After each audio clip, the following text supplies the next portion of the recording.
worth fighting for. We're holding the keys to our wounding and door.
peace in my mind.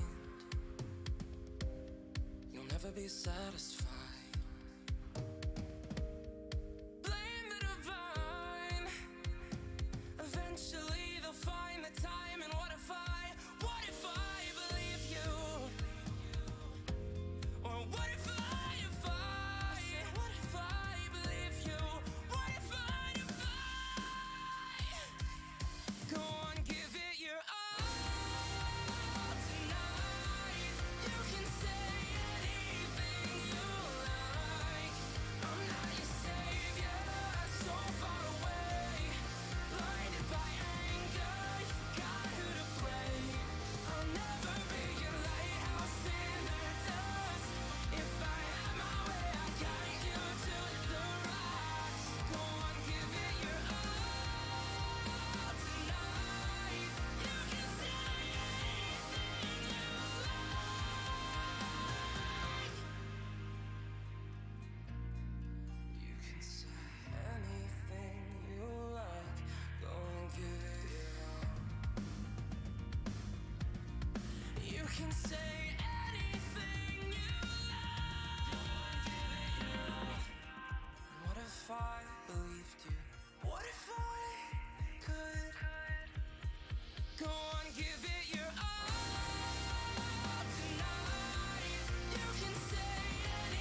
Folks, welcome to Call of Duty Challengers Stage 5 Elite Knockout Bracket. My name is Seymour. Alongside me is Cruz, and we're here to bring you BBG versus No One Takes Back. Cruz is going to be an amazing game. It's a rematch as well, so who knows the way it's going to go.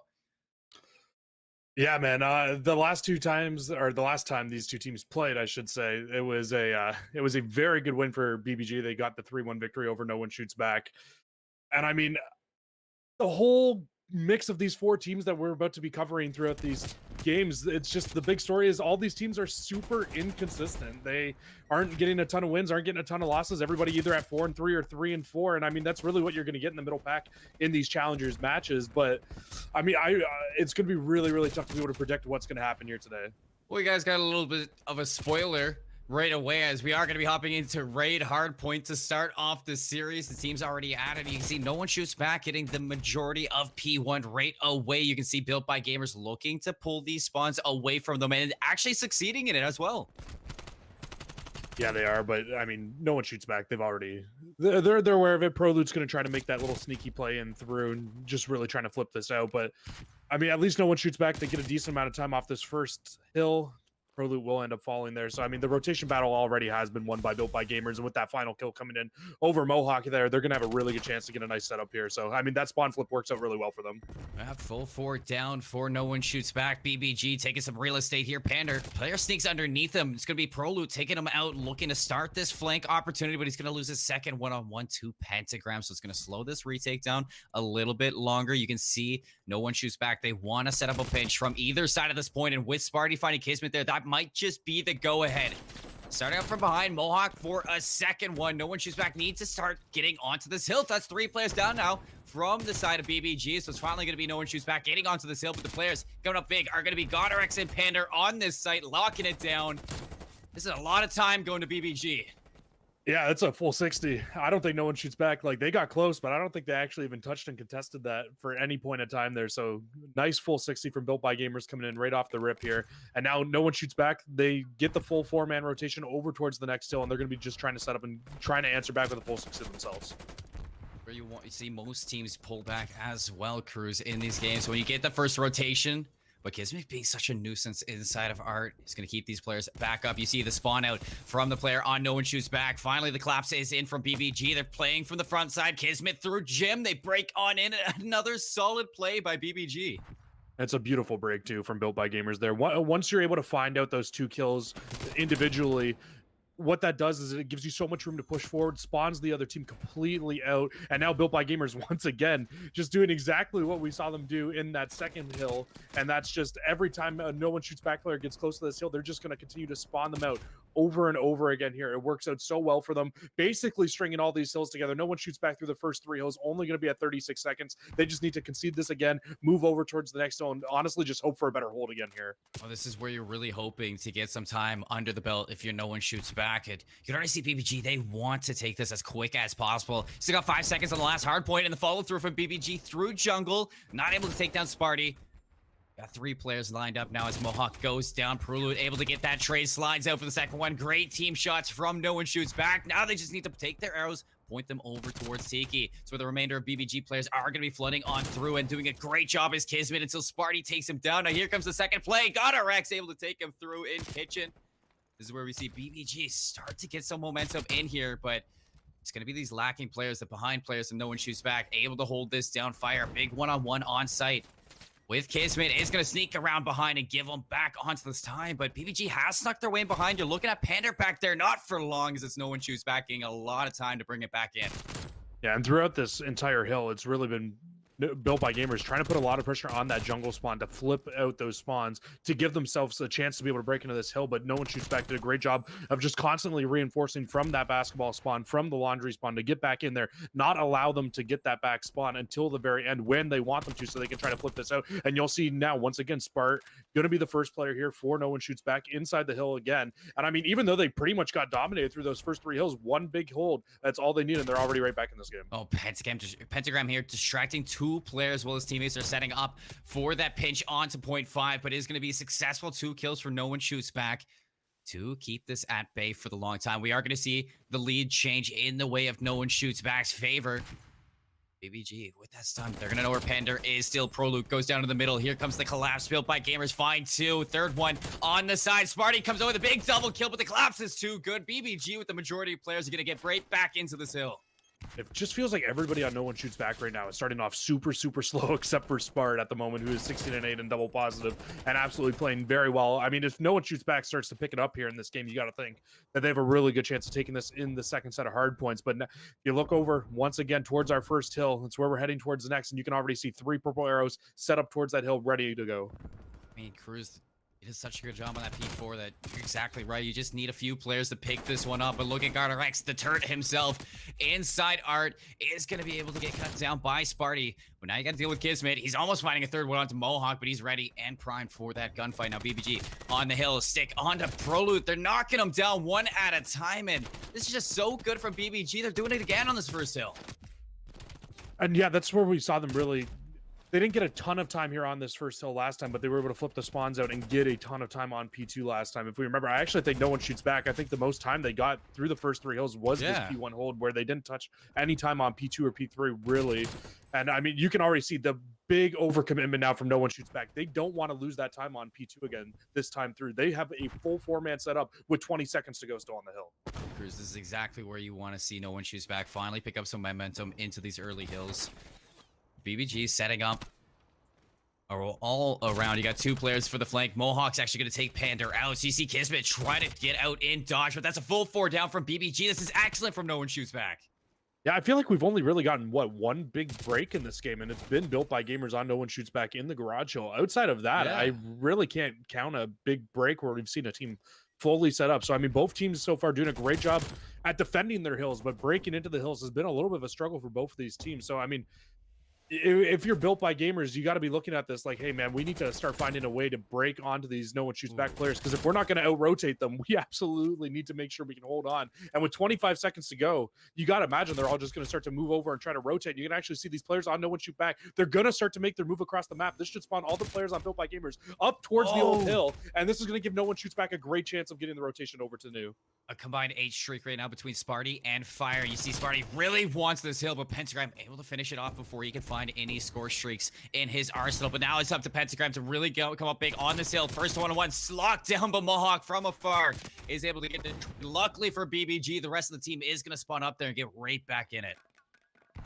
Yeah, they get right back to be able to help this out, like you said. And Pander pushes up quite a bit as well to try to cut off those players as they're trying to push in towards this hill. Just gives so much information to his team. They know exactly where they're spawning now, and they can just try to pinch these players out. Easy. I mean, every single kill that BBG gets here is so good for this hill because it's spawning No One Shoots Back so far away, Cruz. If I was No One Shoots Back, I mean, if you can't get a good break soon, you might just need to look for hill 4.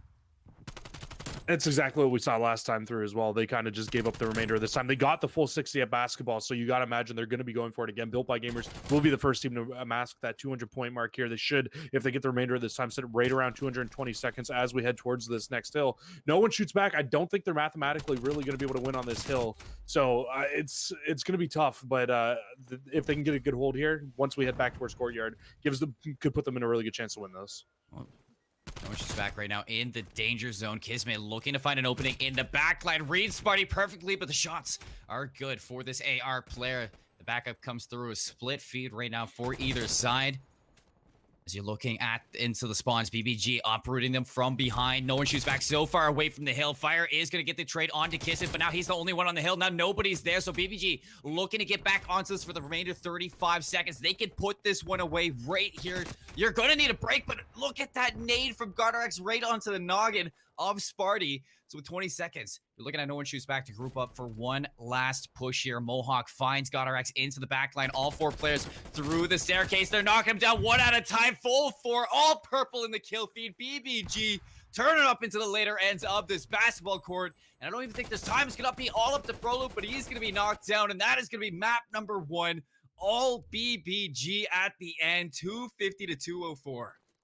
And what was the big difference in that second set of rotations? They were able to break basketball, in which they weren't able to do the first time through. Built by Gamers.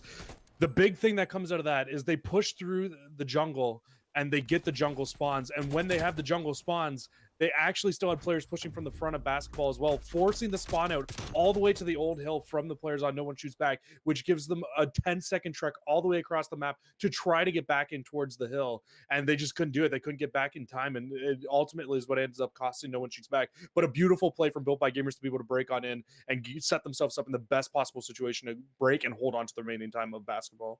No, and one thing we can really highlight from these two teams that we were seeing were their holds on these hills. Because you highlighted, you hit it right on the nail, Cruz. I mean, we didn't see too many breaks except for that hill 3 early into the game for BBG. So if this goes the distance to maybe a map number 4, you're really looking at these teams to kind of bring it back and figuring a way to get onto these hills, because they were getting so much time on these separate hills individually as a team. So that's for the later end games. When we're looking at our second one coming up, it is going to be Express SND for these two teams. So talk to me a little bit about this, because these two teams, they faced each other in the past, and it was BBG that came out on top. So I'm sure that they're feeling comfortable here.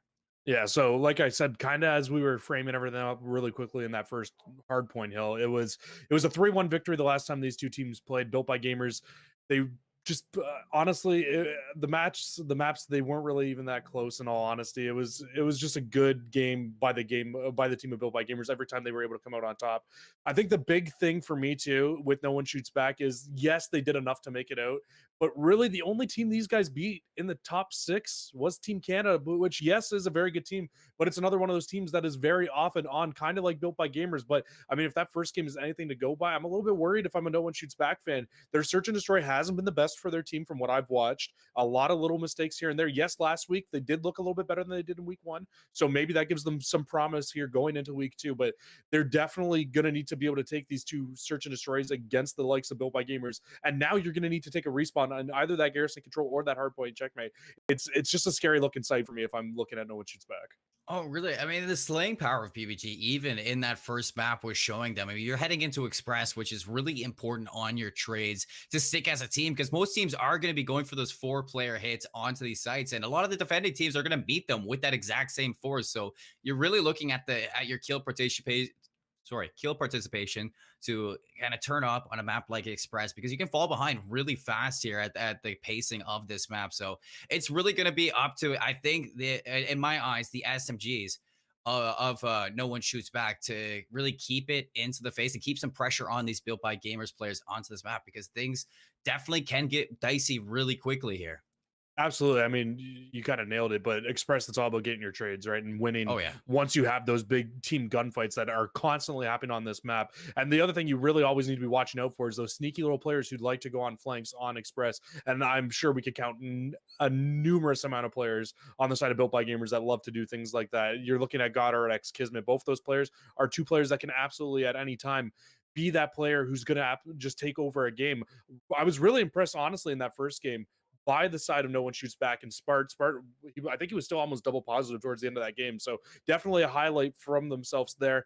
And just another small point to kind of just touch on here. The other game that we are keeping our eyes on as we go through today is Team Canada and Trash Bros, which are the other two teams which did finish in 4th and 5th throughout the stage. And Trash Bros, who after losing 4 games in a row in week 1, battled all the way back, Seymour. We called it last week too. We said it would happen.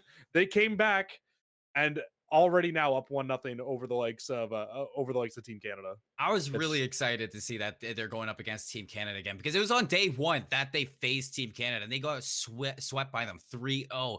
And you're seeing a new spark under this Trash Bros team. I mean, they were the #1 team coming out of stage 4 elites. They won it. They really showed their strengths there, but an early fall in stage 5, they clean it back up, they come through, and they already take map 1 against this Team Canada team. So hyped to see them turn it around and bringing it back. But we're heading into this game number 2 here. Express search and destroy BBG. No One Shoots Back, and off the first couple kills, you are going to see an even 3-on-3. It's smart again, able to at least find that trade to get back away. But I mean, you got to keep an eye on Kismet again. What did I say? The sneaky little player. He's going to get on the flank, push all the way through, shut down that push. And now these two players that No One Shoots Back, they just know they need to get out of dodge now. Get out away from this A site, but Built by Gamers are reading it so perfectly. They're going to meet them head on at the B site. You are gonna need your backup player for Prolute to turn up here. Brule. Mohawk right behind him. Pentagram takes a few hits. He's gonna run. Prolute's gonna get the trade. The backup, 30 seconds, plenty of time to work this map. Kismet gets the trade, not counting for Prolute to be on those stairs. No one shoots back. A big round number 1. Prolute or Poulet? That's the real question. Poulet. That's the Canadian and Seymour coming out of him right there. You took too much French class, didn't you? But yeah, I mean, just a great round there.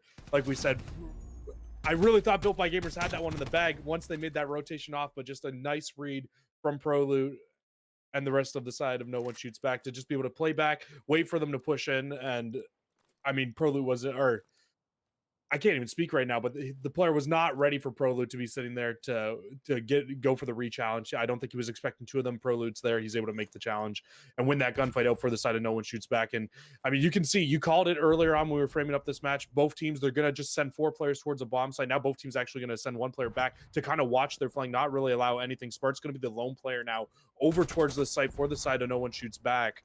And I mean, he's going to have a lot to deal with here because all the players of Built by Gamers are now making the rotation over. Pander might be in a brilliant spot here, but he's gonna have to go up against all 3 players who are just teasing him with their shoulders. Fire's gonna put him away to open up with first blood. Now you see every single arrow, almost every arrow of BBG turn around to watch this. Goddard's poor timing with Fire, but your teammates are going big right now. 1-on-2. Kismet just needs to play his life back up with his teammate. Right into Pentagram goes Mohawk, and that's gonna be BBG answering back immediately with a round of their own. And you got to look at that 3-man flank that they send, right? As to think of why they may have won that defense there. They not only do they send the 2 sneaky players I was talking about, but they're going to send all 3 through the sky bridge on their side. And they find the 1 player on the side of No One Shoots Back who's sitting back waiting for the push. He was hoping for maybe a 1-on-1, 1-on-2 if it, at worst case scenario, but no, he's got to deal with all 3. And like you said, all throwing shoulders. And that just put Built by Gamers in such a great spot. Once they find that player out, gives them a 3v2 on site, able to close that round out very quickly for themselves there. Now Built by Gamers, their first defense was really good. I honestly didn't see much fault in it here, but No One Shoots Back. They're going to do something very different this offense. They're going to send all 4 players over towards the B side, only Kismet here. And you got to imagine he's just going to tuck his tail between his legs and get out of dodge. He got out of there so fast, Jesse. And he's just like, hey guys, I need some help. I need help ASAP. And that help is going to be Goddard Mohawk out of it. First blood to BBG. Got the flank from Pentagram. That's bomb down on the staircase. The full clash from BBG is looking so good so far. But you do get Fire finding a trade and maybe Pentagram as well. So that's going to knock it to a 2-on-2 and maybe a 2-on-1 now. Goddard gives himself away. The pinch on either side. The crossfire set up, but Goddard almost shoots back for the kill. Instead, it's going to be No One Shoots Back, taking that 2-on-1, playing it perfectly, and getting that attacking round once more. And this is 2 defenses in a row now that we've seen Built by Gamers come out with a man advantage in a 3v2 situation and end up losing out the round for themselves here. In fact, I think it was a 4v2 at one point, was it not? When they were all pinched in on the site. Very, very tough situation for the players on No One Shoots Back there. Able to come away with another victory. And yes, it was a 2v4. As you can see, Spartan Fire both on a 2 streak now. But that's 2 defenses I've seen from Built by Gamers where it's looked so good and they just can't close out the man advantage. They're doing everything right and they're just not getting the easy work done. I think once they get in those man advantages, they got to start playing a little bit more together as a team here if they want to find a little bit more success. And now Built by Gamers on offense, they're going to push this bomb up towards the A site, try to get this one down once again, and No One Shoots Back. Spart, the only player there again, he's actually able to find first blood though.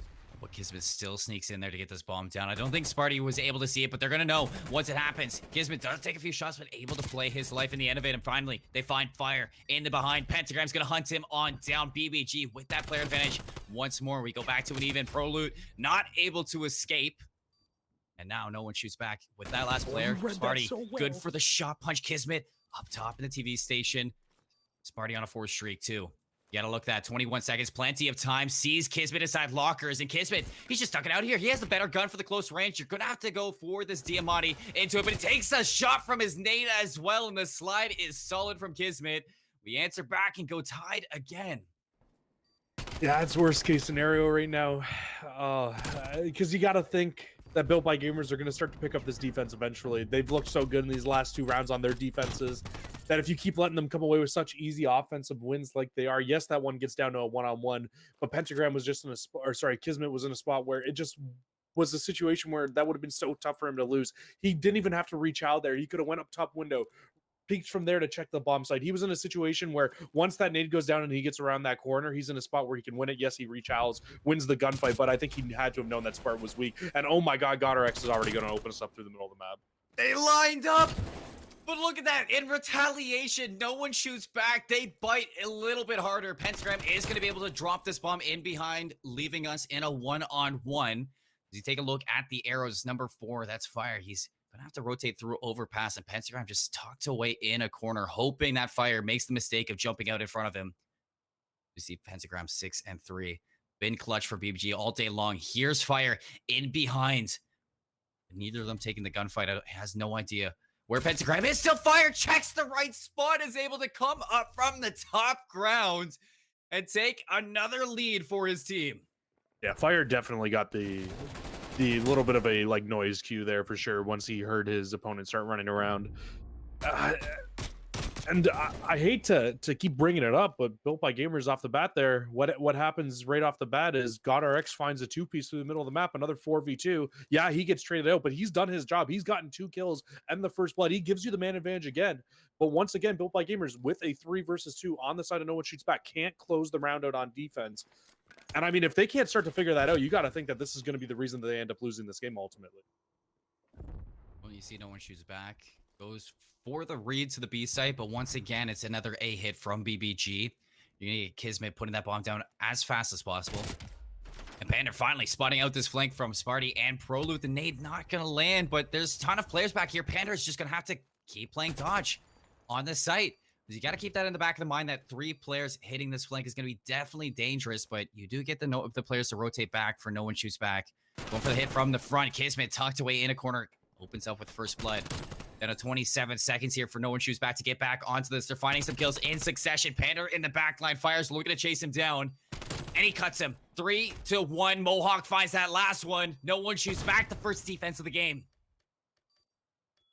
And I mean, I really thought that the repositioning from Panda in that round was going to be everything to help them win that round out. But unfortunately, he gets caught up top bridge there and unfortunately can't help his team. And I mean, it's a great defensive round again from no one shoots back. They originally decide that they're going to send 3 players on the flank.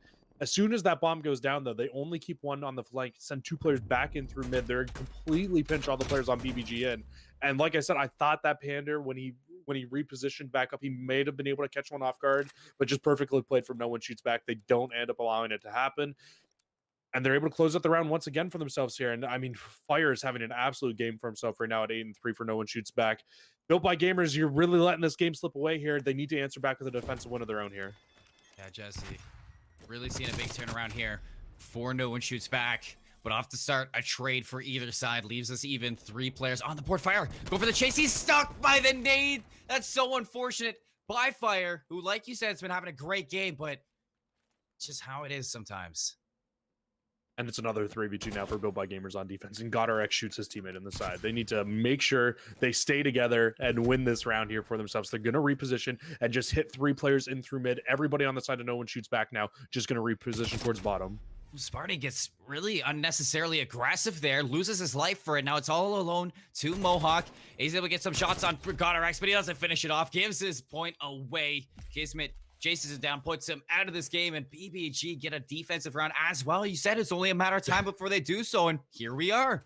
I mean, it took 4 tries, but they finally won a 3 versus 2. It's nice to see for the side of Built by Gamers. I'm not trying to get on anybody, but it's just nice to see them finally be able to close that one out for themselves here.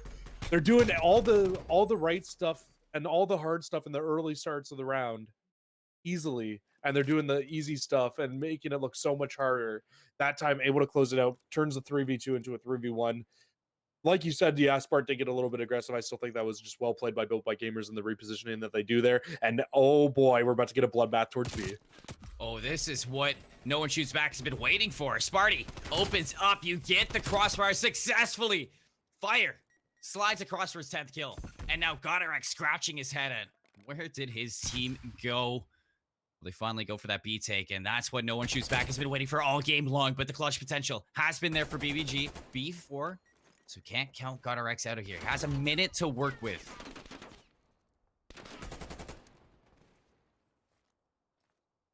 He's just trying to spot any of these players out. I mean, the fact he made this a 1 versus 2 as opposed to 1 versus 3 is huge there.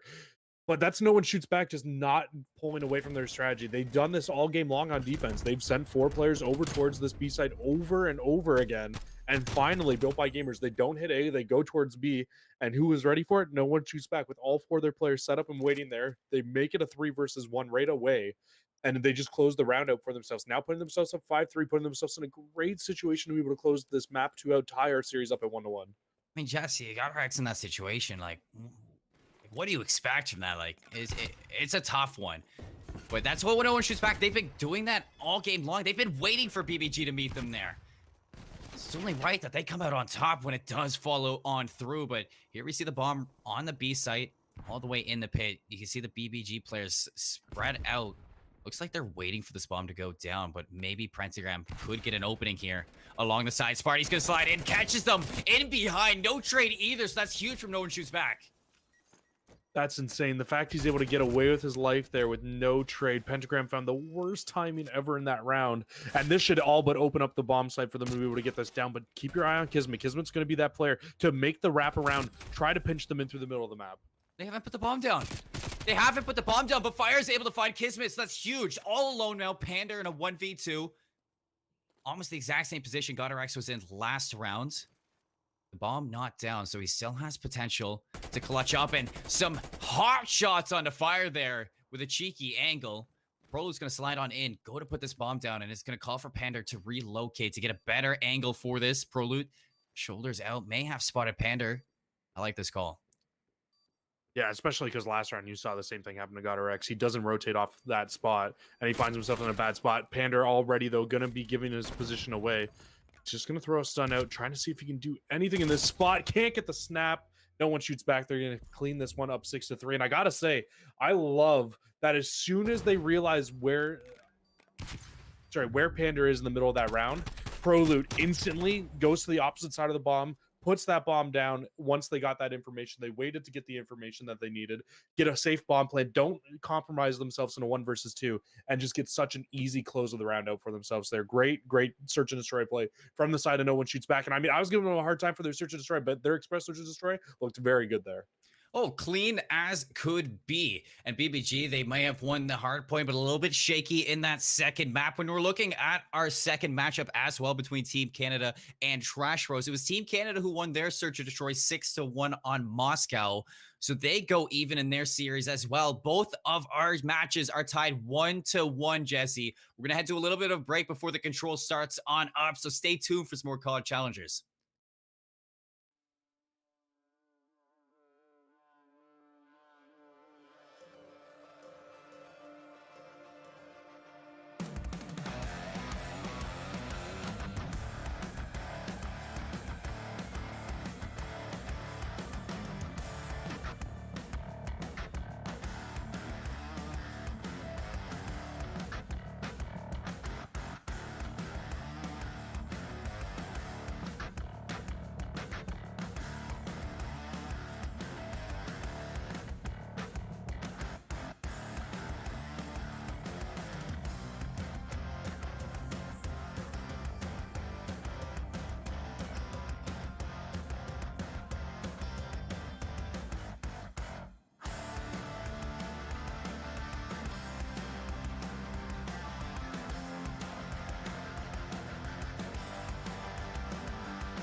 Welcome back, folks, as we're hopping in with our secondary matchup between Team Canada and Trash Bros. Once again on the mic is myself, Seymour, and Cruz.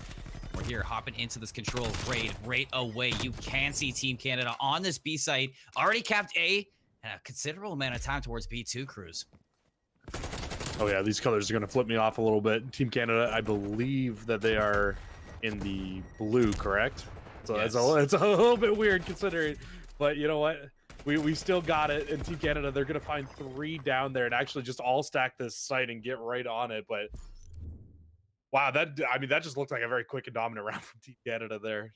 I mean, it was over as fast as we jumped into it. And really, it's just looks like Team Canada are firing on all cylinders here. Nothing to say wrong about them. We didn't get too much to see about Trash Bros either. So looking at round number 2, I guess, for them to kind of bounce back on their own attack, showing going up here. We know how crazy Raid can be with their attacking rounds as well, Jesse. Yeah, absolutely. I mean, Raid can be one of those maps that is just all offense all the time, and it could end up being an actual disadvantage to win and get that last defense in the final round. Although, you know what? Honestly, so many times I think we see it as well, Seymour, where we see 4 offenses one, and then all of a sudden somebody pulls out a defense in that final round 5. It happens all the time. But I mean, nonetheless, Trash Bros are going to be looking to answer back with an offensive win of themselves here. Ooh, Exotic hitting a chunky nade, able to follow up with his rifle, takes down the first 2 on site. A Okay, 3 piece Exotic. for himself, multi-kill to break this A setup apart. Now he's going to be looking for a little bit extra through Art right in behind. Yuli seems like he's aware of it, but's not ready for this challenge. DiamondCon gets in there as well, and another attack thwarted by Team Canada. Yeah, well, apparently Exotic decided that, hey, you know what, Trash Bros, oh, you wanted to win an offensive round. Okay, never mind. We're just going to completely just stuff you down into the drain right off the bat here as Exotic and Team Canada have them pinched right now completely in their spawn, watching literally every angle that they could possibly come out of right now. And Trash Bros, they're going to have to do the most in this round to try to get out of this. I mean, with this color mix-up, I guess they're the true north strong and blue here. Yeah, exactly. Team Canada keeping it together, though. 28 lives on their side. Royalties on a 5 spree. You got 4 for Exotic. Combined almost 20 kills in a row for Team Canada. This is absolutely insane right now. Almost every single player could almost pick up streaks here. This is a clinic. This is not the Trash Bros that we saw go 3-0 last week, that's for sure. But no, they won map 1, so clearly they were feeling all right today, right off the rip here. Down 11, make that 10 to 25 in lives now. They might be able to finally hop onto the A site and stop this clock with only 10.8 seconds left. But you got to think it's not even going to be the clock that's really the factor here. Even if they get this time, they've only got 8 lives left.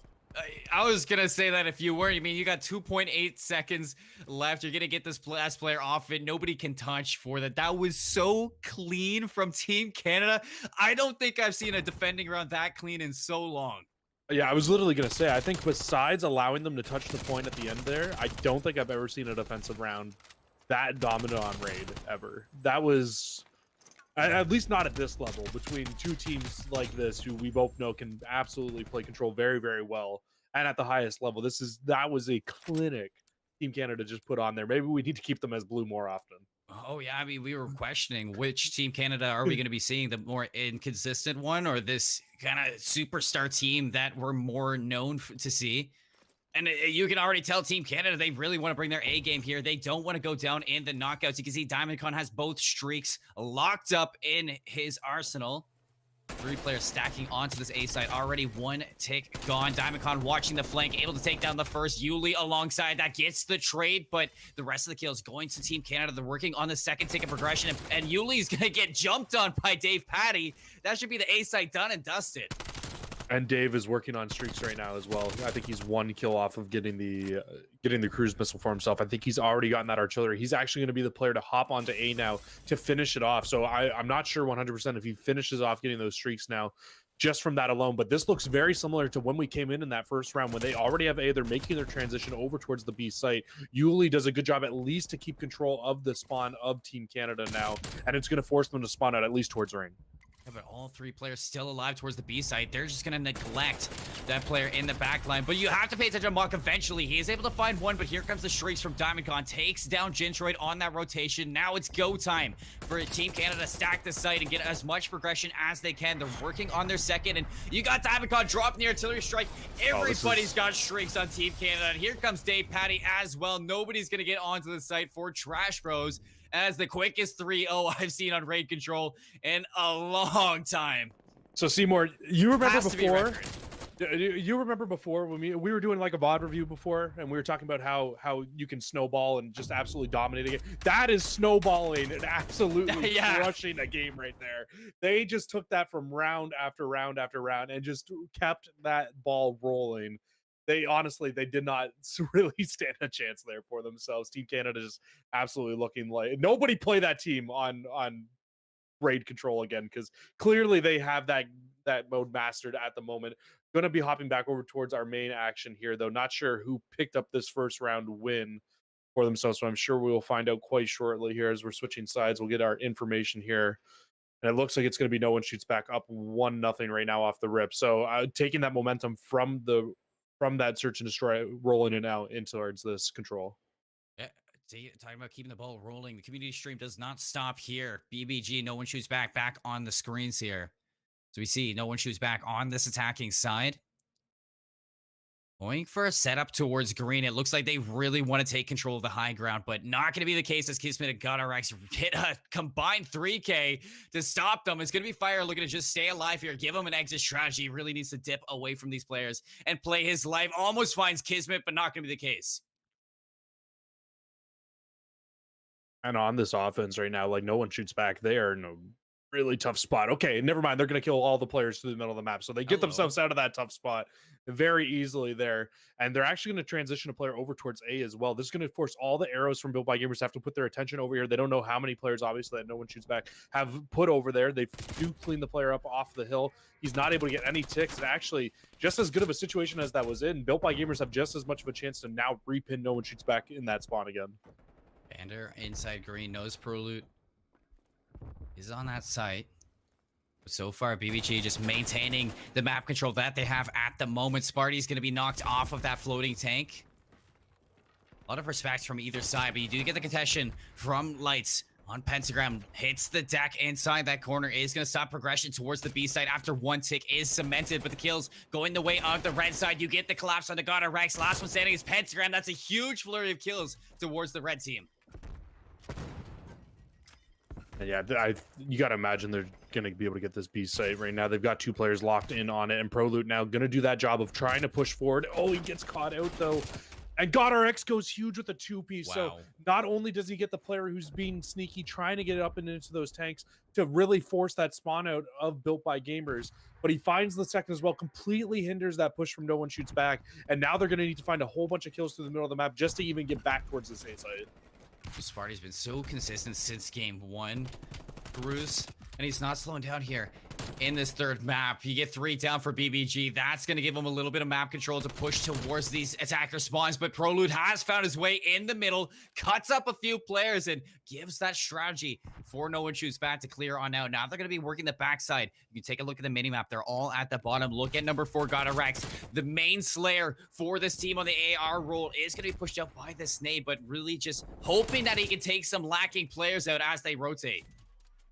It's GodRX again doing his job, like you said, towards those back tanks, stopping them from being able to really get into their spawn.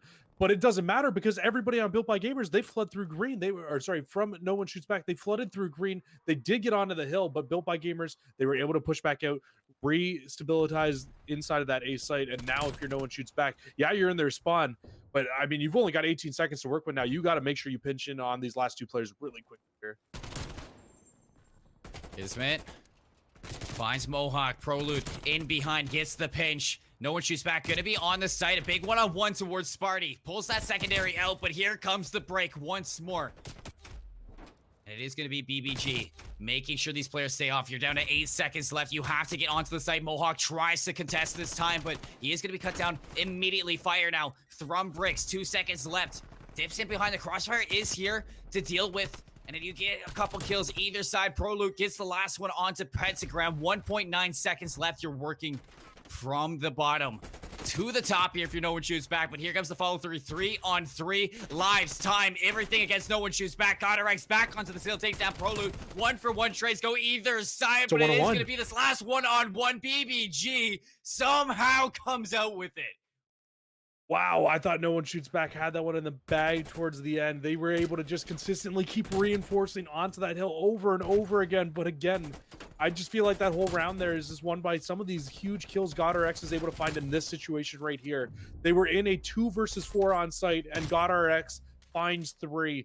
Not only was that the only time, though, that he goes off in that round, earlier in the round, he shuts down the push. Not once, but twice. And then there, shuts down a 2 versus 4 on site. Just absolutely insane right now. 22-9 on 5. If he's able to find 2 more in this round, he's going to find himself some full streaks. On fire on Garrison, bringing his A game. I mean, no one shoots back. They had the right idea. I mean, you just need to contest time, get some progression. But when that contention, the exclamation mark is on top of that hill, you have to be so worried about where these players are coming from. And ultimately, just the overwhelming pressure from BBG gets to their heads, takes the round now, and evens us up back onto attack. BBG looking to keep this momentum forward as they are working on this first take onto B. I was a little bit worried off the bat there because GodRx was playing so far back trying to play for those streaks. I thought they might not have had enough people towards the middle of the map to really be able to get onto this B site, but it's not the case at all, actually, as Kismet was able to find 2 right off the bat. They push into the site. I mean, it's not even going to be close as they're going to be able to find the rest of it. GodRx is going to get the points from capping the hill, and he's going to be with an artillery strike now. This is going to give them a good chance to be able to break onto the new site if things get really dicey here. I think this is really good from no one shoots back. I mean, you concede B, only losing 5 lives. That's not the worst case here. But what is the worst case is GodRx picking up that secondary streak. You need to get these kills, and you need to push BBG back. And at the very least, they do get him out. But Pander is in a very annoying spot right now for the side of Built by Gamers. He can literally just sit in the spot and just continuously shoot these no one shoots back players as they come off spawn. And it's exactly what he's going to try to do now. Mohawk's going to spawn up, and you can already see Pander. He's ready for it. He's looking at all his angles. He's going to try to spot out Mohawk here, but Mohawk actually going to throw a stun, and he wins the gunfight, takes Pander out of his spawn. That kill can't be underestimated on how huge that is. That's beautiful communication from no one shoots back, but here comes the streaks now from GodRx. You're going to see a combined 2-piece from BBG to get onto the site, but Prolude looking to cut off those rotations, keep their backline open, so they can only worry about these players into the hill. Kismet on top of this radar is going to be cut by Sparty. What a shot. All the way in behind. They know the flank is here. No one shoots back, doing a great job at collapsing onto these players and getting back onto this hill. And with only 1 tick, they've already forced out a streak. Pentagram, though, able to find those 2. It's really going to put no one shoots back really on their back foot here, as he's just a hindrance right now in the side of no one shoots back. And the second streak will come in. This should be able to help clear out that green area. He's actually is going to find 3 with it, but one's his teammate. But they will finally be able to hop onto the site and stop the clock at least. Unfortunate that you find Pander, but good to find the 2. You get the players on the site, except as fire. Gonna take Kismet down for the first. The retaliation for BG even harder. 3 go down in their favor. You got that second tick in, working on the third. You're just looking to stack this site. It is exactly what they're gonna do. You have to race here if you're no one shoots back to get back onto it, and they do with the last second. GodRx, though, takes down fire, finds the second one. Prolude, the last one alive, gets the shot punch. The 1v1 onto Pentagrams. Gonna go the way of BBG, and they do it again in the last seconds of that hill. They take an attacking round. Oh, man, that got so close towards the end, though. I feel like Kismet actually might have overchallenged a little bit from top green there. They put all the players on no one shoots back. They're pushing up from this angled platform that you see him pushing up from right here. And GodRx, really, if they just kind of stay tucked in that corner, they could just hide and cap the site. But he takes the big gunfight there, ends up losing it. I thought they might have lost the round because of it. Luckily, they're able to all hop onto the hill and get back in, win the round out for themselves in a big one-on-one right at the end there. But, oh my God, what are these rounds right now? I mean, Prolude almost had that. He snuck his way underneath the railings, got the shot punch, takes a big one-on-one too, full health. If no one shoots back, wins that, they could have possibly walked away with that round as well. So, these rounds, like you said, absolutely absurd when you're looking at it. Oh, Mohawk finds Pentagram on the cheekiest of angles, and now they're going to get a lot of time over to B. Yeah, huge break off from no one shoots back. I mean, I think they might even just have be done and dusted at this point. They've got 2 players on it, a third around it. It's going to be very tough for Built by Gamers to reinforce and get back over towards this B side. And yeah, they're just going to completely give this up. And what's good about the no one shoots back defense from that last round is, yeah, you might not have won the round, but you did force both streaks out. So Built by Gamers, they don't have any streaks to try to help stop them if no one shoots back is able to get on A. I feel like that's exactly what GodRx wanted, though. He knew he had those streaks, and he was just like saying to his team, he's like, we use these to get the round, and yeah, we might not have them, but we get the round, and that's what's important. Yeah, absolutely. And I mean, they did win the last defense without streaks as well. So I mean, I'm not saying that they can't win without it, but it would have been nice to have still nonetheless if they were able to get it. But no one shoots back. Obviously, did end up forcing both those out from that good defense from themselves there. And I mean, speaking of good defense, Built by Gamers have a very good defense going right now. They were shutting them down through the middle of the map. Finally, a couple kills will go in the favor of no one shoots back. But Pentagram being top green here, it's still going to force all those players on no one shoots back to have to turn around and not allow them to get in from that site. No one shoots back. They fully took over bricks. Now they get onto the site from behind. They have to take Pentagram out of here. They know he's up there. Brilliant shots from Sparty to get the contention on here. And Fire's taking these players out off spawn. You're going to get the stack onto site. And I don't think anybody on BBG is close enough to touch this. We're going to go to round 5. Oh man, if Pentagram finds that kill on Satellite, they probably win that round. But unfortunately, he ends up falling when he takes the fight against the player in Satellite from top green. And he can't reinforce the hill for his teammates from the top. And once they finish him off through top, and like you said, they absolutely needed to clean him up, because watch, as soon as they clean him up, they know they can just turn all their arrows in the other way, put all their focus the other way, and that's exactly what they do. They close the round out and win for themselves. Ties up at 2-2. Built by Gamers, they're gonna have offense here. They've got no streaks to work with though this time. No streaks whatsoever. Nowhere close to even being there. However, Sparty on 4 off the spawn. We can see if he can transition anything to this spree. You're looking at BBG. Playing for green control off the bat. I like this setup from the purple squad off the rip. They need to get a big break here, and it's going the way of no one shoots back so far. Sparty actually gets streaks from that too. Yeah, so he must have gotten a lot of defense and cap points then, or like killing players off the hill and getting points from just getting the caps in that last round. That's all that means, as he was able to find that first streak. That's huge too, because they can very much just give up this B site without having to worry, and they can put their full focus in towards holding A, because even if they get broken on A, they now have streaks to be able to drop onto it as well. Yeah, I mean, in the past 2 attacking rounds, it's been almost the defending team immediately giving up that B site, putting all their stocks onto the A site, but it's just that one break that these attackers find that puts this attacking round nail in the coffin. So you need no one shoots back. If they're gonna go for this setup, they have to use these streaks very well. Yeah, and you're not wrong at all. But what that streak does is it kind of just gives them a little bit of reinforcement, right? Because yes, you can get that one big break, but now it's really going to have to turn into 2 big breaks, because Spartan has that streak that he can drop. It forces everybody off the hill at the very least. And are getting forced out of green. You get the B side, minute 42 on the clock. Lives pretty much even. 2 life advantage to BBG, but you know how fast that can go back to no one shoots back side. Proloot just dipping in and out of breaks. You're seeing all 4 players of BBG going for the flake, looking to take over the spawns of the defenders. But Sparty's well aware of that. He is going to be looking behind him. You get Pentagram opening up with the first blood for this attack at Sparty. This is where the streaks are going to come out. He's going to rain hell onto BBG. They need this here because they are losing players fast. And Sparty takes himself out, but BBG along with them. I was surprised to see him use the streak there, but I do understand. They have 3 players set up inside of bricks. What that streak does, it forces all the players on Built by Gamers to have to push inside for cover right into the gunfire if no one shoots back. And if they didn't, they got taken out by that streak. Perfectly used, in all honesty. They do completely slow down that streak. And it gives no one shoots back a great chance to be able to push up the map now and get a good amount of map position and try to pin these Built by Gamer players back into their spawn now. He said, if I'm going down, you're going down with me. And that's exactly what happened to BBG. Pentagram gets on the hill, stops the clock at 42 seconds.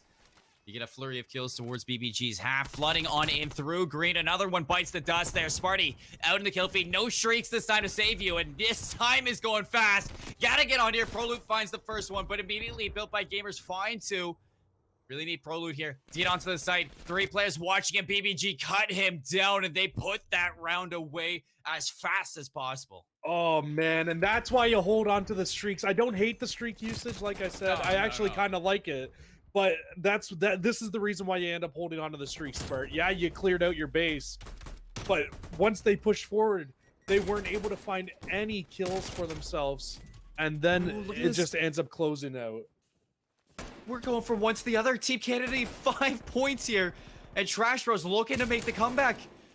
I know we just saw a really interesting garrison, but this is stellar here. Trash Bros have to set up. They're getting all the kills you can ask for. Hollow and Mock find 4. and they might just be able to convert point 0.5 to point 0.1. Oh, if they can find Dave here. Yuli dancing through. You get Exotic, gets the trade there. He's just going to be sitting here. You get it back into the mix. You find this last kill, and this just might be it for Trash Bros. Team Canada looks like they're going to be taking their series 3-1 against Trash Bros. Heartbreak. That was so close, though. Yeah, I mean, that's just heartbreak for Trash Bros. After how good their last week was to end up losing still to Team Canada. I mean, it just shows that it wasn't a fluke the first time when they 3-0'd them. They come out again, they get a nice 3-1 victory. And I mean, just from the end of that, it looked like they had a very good amount of control within that game for themselves there. They do almost, though, like you were calling out in that round, they almost make the flip to get over towards the new hill, get inside, shut it down.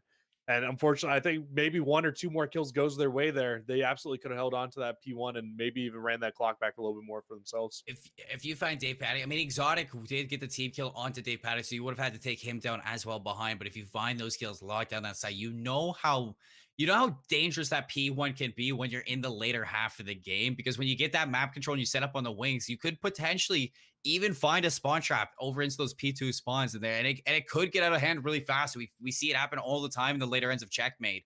So that was possible from Trash Bros. It's not going to be the case, like you say. Heartbreaking for this team that was making the wonder run from 0-4 to 3-4 to possibly keep their Elite Stage 5 playoff chances alive. But that's going to be our first team losing out in the knockout bracket as well, Cruz. All right. Okay, I'm just a little bit confused then are they out of the knockout bracket or? Oh no, they moved to the losers bracket. Sorry, right. So yeah, because they'll be in our next match then, I believe. Yeah. Correct. So they will be taking on the loser of this match between Built by Gamers and No One Shoots Back. And I mean, it's just kind of framing back into this match. Just that was honestly a steal of a final round from Built by Gamers there in that control. They looked completely out of it once they got that streak hit onto them, and they were able to find 4 kills to the middle of the map. And because of how far forward No One Shoots Back is pushed forward, they end up all spawning very far away. Built by Gamers gets a free push onto the side. They're able to 4-stack and to just stop and hold anybody from No One Shoots Back from getting into the hill. There's no possibility of a flank because of the 4-man wipe. It just looked, it was so clean. And you gotta just think Spart's probably like killing himself for using that streak earlier in the round. I mean, it's like you said into it. I don't hate the streak. The streak was pretty impressive, as it totally thwarted the plans that BBG had. The only thing is that streak came in so early. You were still stuck at what, like 15 lives each after it dropped, and there was 42 seconds on the time bank when Pentagrams got in there to contest it. So there's just plenty of time to work with after the streak came through. It wasn't a bad streak. It's just there's so much for BBG to work with after that point B got captured. That is just that one hit that we're seeing on those last attacking rounds. That one hit just opens up that A site so much when you get a full 4 down. Yeah, and I mean, like I said, I don't hate the streak either. It's one of those situations where you would have loved to have had that streak in your back pocket for a situation like that to happen, to be able to use it. I mean, there's no saying that if he doesn't use that streak earlier in the round, that Built by Gamers don't find all 4 in the back and they don't pinch onto the hill and get on it earlier on in the round. So, I mean, he's kind of damned if you do, damned if you don't in that situation. Looking a little bit later on in this series, though, we will be going towards a Hardpoint Checkmate next.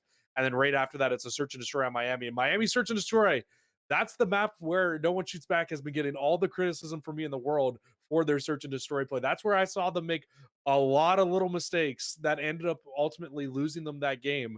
So, I mean, I'm a little bit worried if we do end up going the full 5 here, and they're going to have to if they want to win this series. And I mean, it's like you're saying, their pass for that Miami against UYU, that they were making that mistake. It has to be kind of lingering, but I'm sure that this team has patched up those those mistakes, looking to kind of run it back this time around. There's a reason it's in the map, and we're looking at my Checkmate though first to get through. We just saw Trash Bros lose out on this to lose the series 3-1. So No One Shoots Back looking to have a little bit of a different. Where do you really want to see them kind of take control of this game from? So, I mean, at least from that first hard point that we saw, it was a lot of holds from both teams. So, I mean, I think No One Shoots Back. They got to be able to break some hills here if Built by Gamers are setting up early, especially if you're looking at hills 2 and 4 or hills 2 and 5, I should say. If Built by Gamers gets set up, No One Shoots Back. They need to find a way. Somebody needs to step up outside of Spark to be able to break into these hills. Otherwise, it's just going to be them struggling constantly to be able to really find anything positive for themselves here in this game, I think. Yeah, you saw Mock and Hollow inside the little snippet of Team Canada versus Trash Bros absolutely locked down that 5th hill.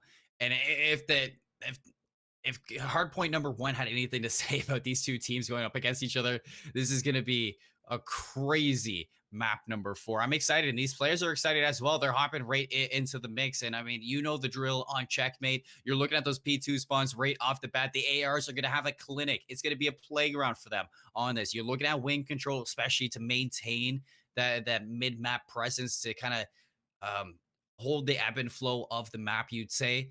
So it's really going to come down to who we've been seeing, GodRx and Sparty. Who's going to have the better game in this Checkmate?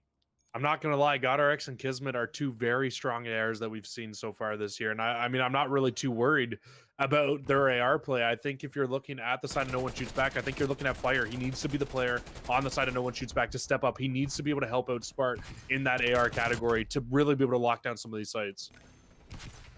Into the Kadesh and Fire alongside Pentagram.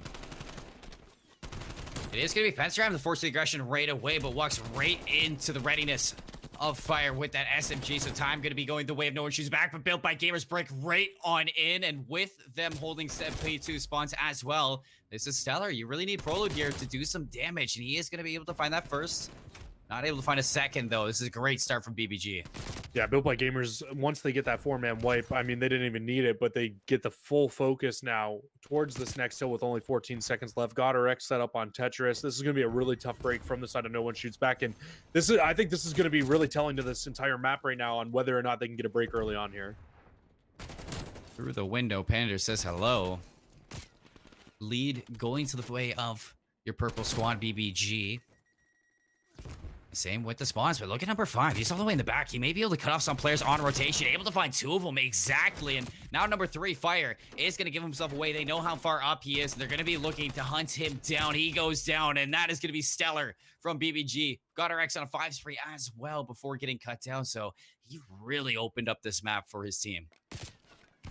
Yeah, and I mean, this is where I was a little bit worried for No One Shoots Back. Not just in the fact of they were struggling to break hills in that first game, but Built by Gamers, they just got so much gunpowder. And I feel like a map like Checkmate really is one of those maps that gives you a good advantage if you're able to just completely outslay your opponents. And Built by Gamers, man, did they ever have the ability to be able to slay with really anybody here?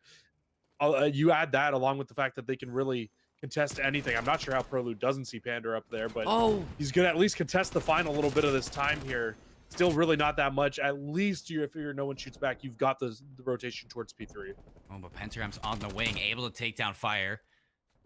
Now Sparty's stepping off this hill, going to go for the challenge as well, but great team shot from Mohawk to take him down. There's gonna be No One Shoots Back still in full hold of this hill number 3, but the rotations from BBG are here. The follow through is good. The flood onto the site is taking these players down one by one. Fire able to break in with Mohawk again, and just these teams are keeping each other off this hill 3.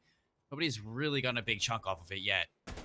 Yeah, it's been very, very scrappy so far. Neither team really has gotten into a position where they can get a good amount of time here. GodRx will finally hop on now for the side of Built by Gamers, but look at that right away. No One Shoots Back, already hops back in. It just feels like every time we see a 2-piece from one team, we see a 2-piece come in from the other team just to kind of rebound back. Finally, Built by Gamers, it feels like these back 15 seconds, they should be able to control, should be able to pick up these back.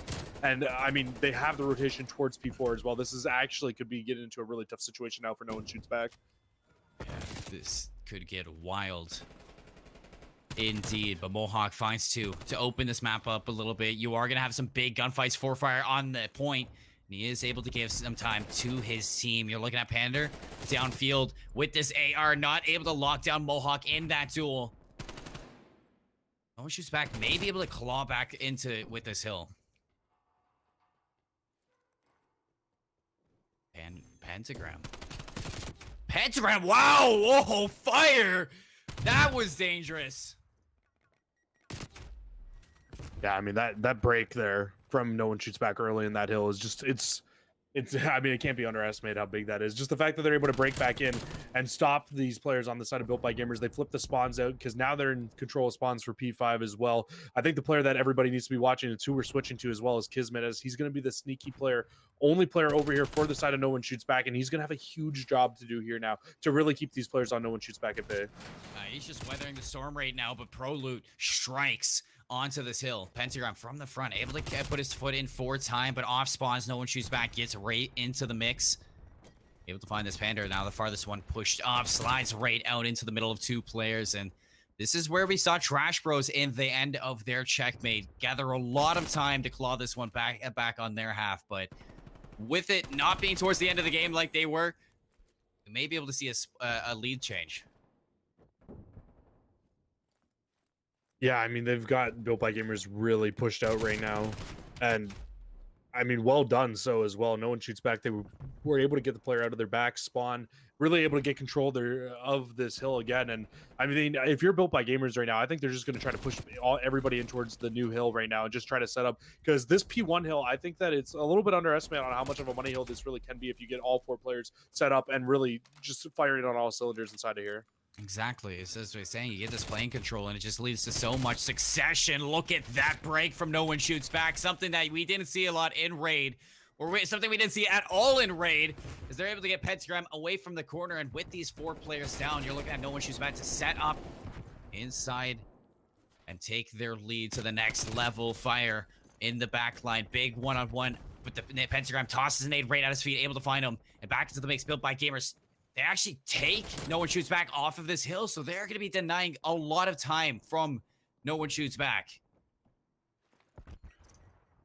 And they might be able to flip these spawns out as well. It's only GodRX who's in the back. If they flip these spawns out, this game could get really, really out of control. And I mean, all the players on Built by Gamers actually do end up spawning on the opposite side. So like GodRX needs to go absolute God mode right now in the back. They're able to find 3. So this could actually flip the spawns right back in their favor. GodRX, oh my God. I mean, just the fact he's able to find 1 there, stays alive, everybody on his team turns around, they help them out, they flip those spawns right back for themselves. This game could have gotten into a really, really ugly situation there if that didn't happen. Oh my, Jesse. Oh, wow. GodRX just went so big. You got those 3 players to spawn out, but they set up such a fast pinch on the players getting forward positioning onto their assault rifle player. So perfectly played by Built by Gamers. But now into this hill number 2, you're looking at this break from No One Shoots Back to set up. But once again, BBG cuts down all 4. And they're looking to get this money hill under their belts. And it's exactly what we saw last time through as well. This is where Built by Gamers got majority of their time for themselves here. I think pretty much ever since this hill was a scrappy P3, and then all No One Shoots Back on the second half of the hills here. And so the fact that No One Shoots Back was able to get a good amount of time on P1 this time through, I mean, this could really end up hindering Built by Gamers if they don't have a better back half of the rotation from this second set. Mohawk, I was going to say he's just waiting for these players to push out of yellow, but he tries to push the aggression into it, tries to collect the scrap time. And BBG are provided a few kills to break on out. Now taking control of plane is Pentagram. On a force break, not able to find anything more than that, and Fire answers right back. Such an important player for No One Shoots Back since that game number 2. So looking to force us to Miami here.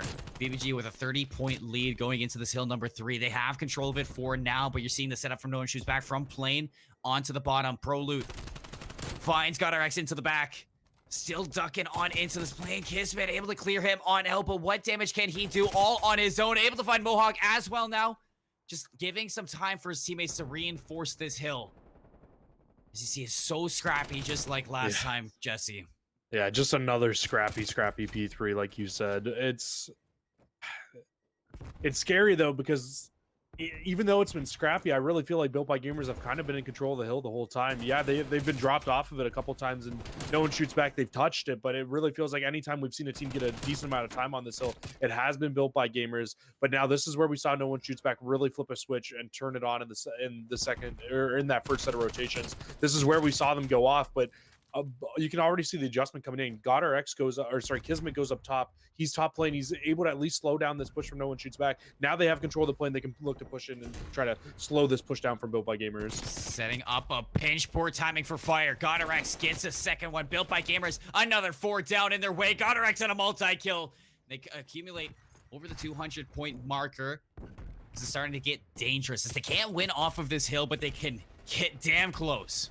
Yeah, I think they can get to what, within 5 seconds here. So No One Shoots Back in no place to give up the remainder of this time here. And they actually get flipped out as well. This is best situation now for Built by Gamers. No One Shoots Back. They're going to hop on. They're going to grab the scrap time, but now they need to go the entire distance across the map to try to shut them down on P5.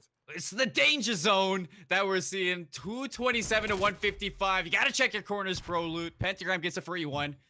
Now it's Fire looking to hunt down this player in the middle of the map. Nobody on Hill 5 at the moment. Uncontested. But But Built by Gamers are going to get in there as quick as possible. Only 20 seconds to let big shots from Fire to get back into this now. You have to play perfect if no one shoots back, but you still have those spawns if you're Built by Gamers, so you can really rely on that pressure from behind. Sparty takes down Pander. Got Pro Loot into the corner, not able to take that one-on-one. The backup is there. Things are looking good for no one shoots back, but very dire at the exact same time. Wow, what a shot from Kismet to dip around and get his team right back into it. Now, you can still win off this hill, so you need to see another break from No One Shoots Back, starting with Pro Loop. Big nade from Fire to help him on out. Nobody in hill at the moment. BBG still with the spawns. They're going to get right back in it with no time to spare. It's Kismet. It's been Kismet all game long. They can still win off of this one. Again, another 4 down. You're going to get No One Shoots Back off of these spawns to get right back into the mix, right back onto this hill. The last 3 seconds are there. We are going to be seeing a .1.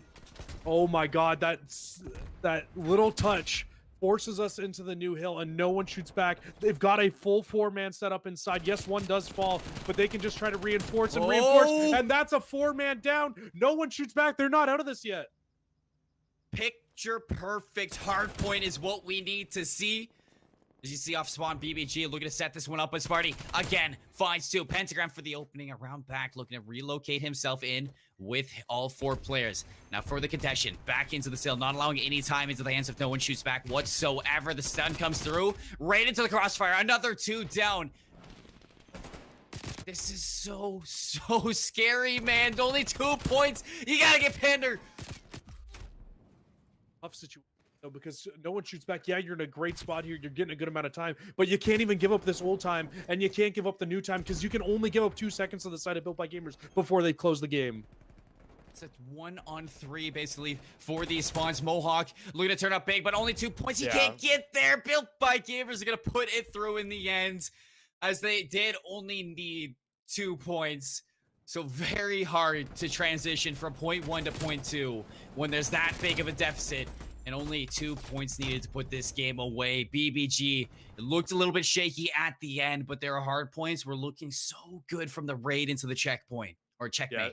Yeah, they were in a situation where they were damned if they did and damned if they didn't there. They kind of, one of those classic spots where you fall down too early, too soon, right off the bat.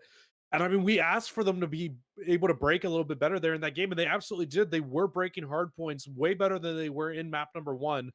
It just wasn't able to be enough there for the side of No One Shoots Back. And if you're Built by Gamers, it just seems like they're firing again on all cylinders today. So if that's the Built by Gamers that we're going to get right now, I think it was Team Canada that won. Team Canada should definitely be a little bit worried here heading in towards towards that qualification match.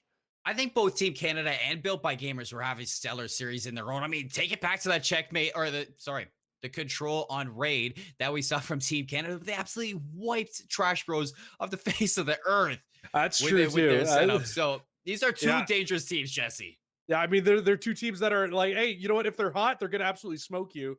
But if they come out and they're cold, I mean, that qualification match that's gonna happen later on tonight is just going to be absolutely insane, in all honesty, between those 2 teams, because if they're both firing on all cylinders, that's going to be a banger, Seymour. And you can go check out that qualification match on the Challengers mainstream COD Challengers on YouTube if you want to check out BBG versus Team Canada. However, on the community stream, we are not done yet. We still have the losers bracket matchup to see who's going to be the first player in the play, or the first team in the playoff bracket to be knocked out in this stage. It is going to be Trash Bros versus No One Shoots Back. Stay tuned. We're going to head to a quick little break, but when we come back, we are going to see who's the first to fall.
be satisfied. Blame the divine. Eventually they'll find the time. And what if I believe you? Or what if I believe you? What if I go on, give it your all tonight? You can say anything you like. I'm not your savior, so far away. Blinded by anger, you forgot who to blame. I'll never be your lighthouse in the dust. If I had my way, I'd guide you to the rocks. Go on, give it your all tonight. You can say anything you like.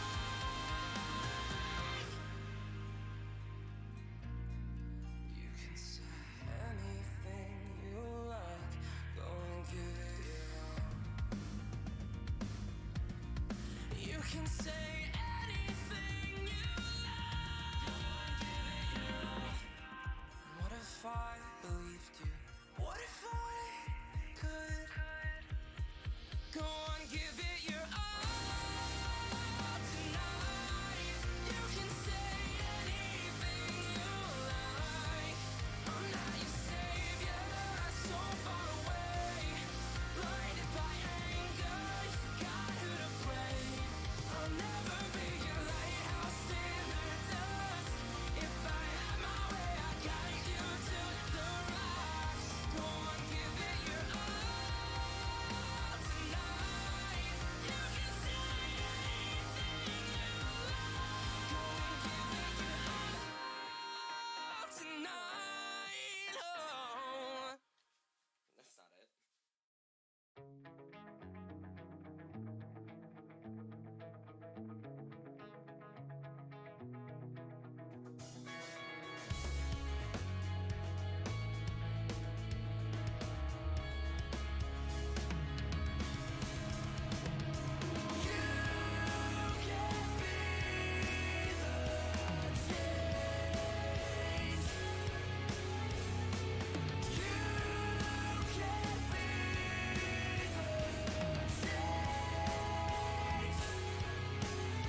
create, getting crushed beneath their weight.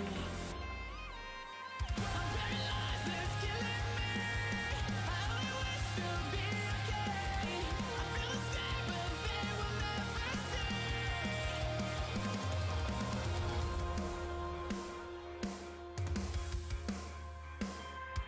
Can you feel the heat?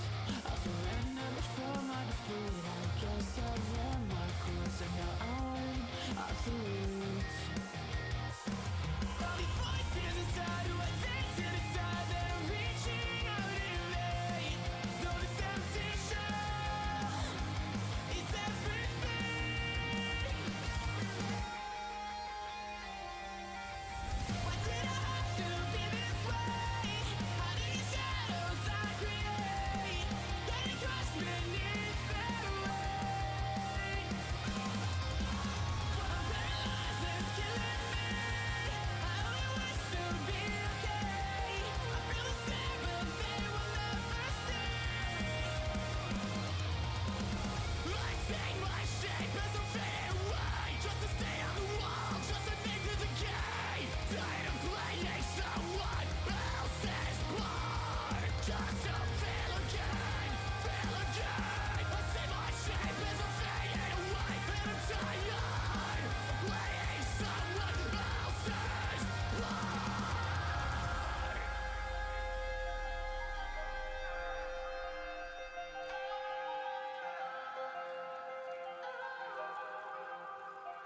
Is it all in my head? Is it all in my head? Is it all for redemption? Is it all in my head? Is it all in my head? I think I'm starting to see. Is it all in my head? Is it all in my head? Is this just a perception?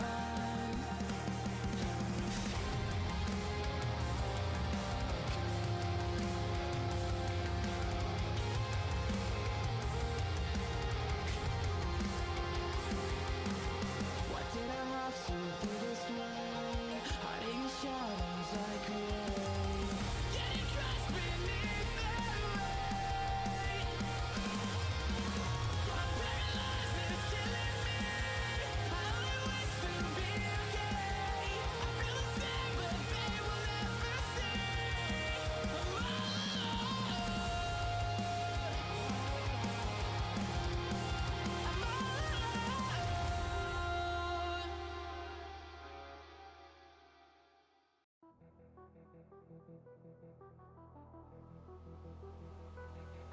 If sleep is for the weak, you know where I'll be.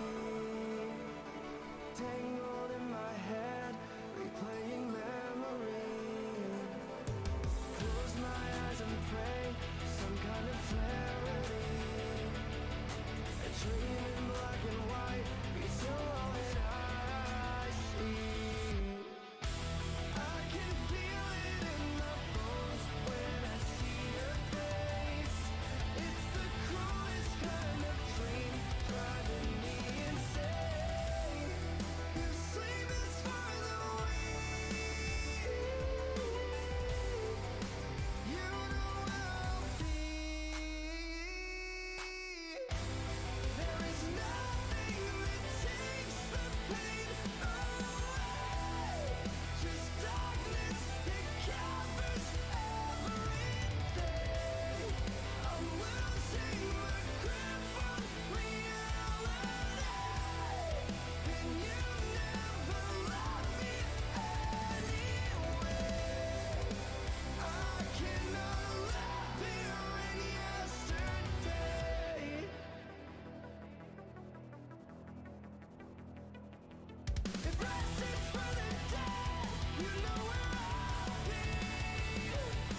staring at the end, but I will not give in. I will fight until the end.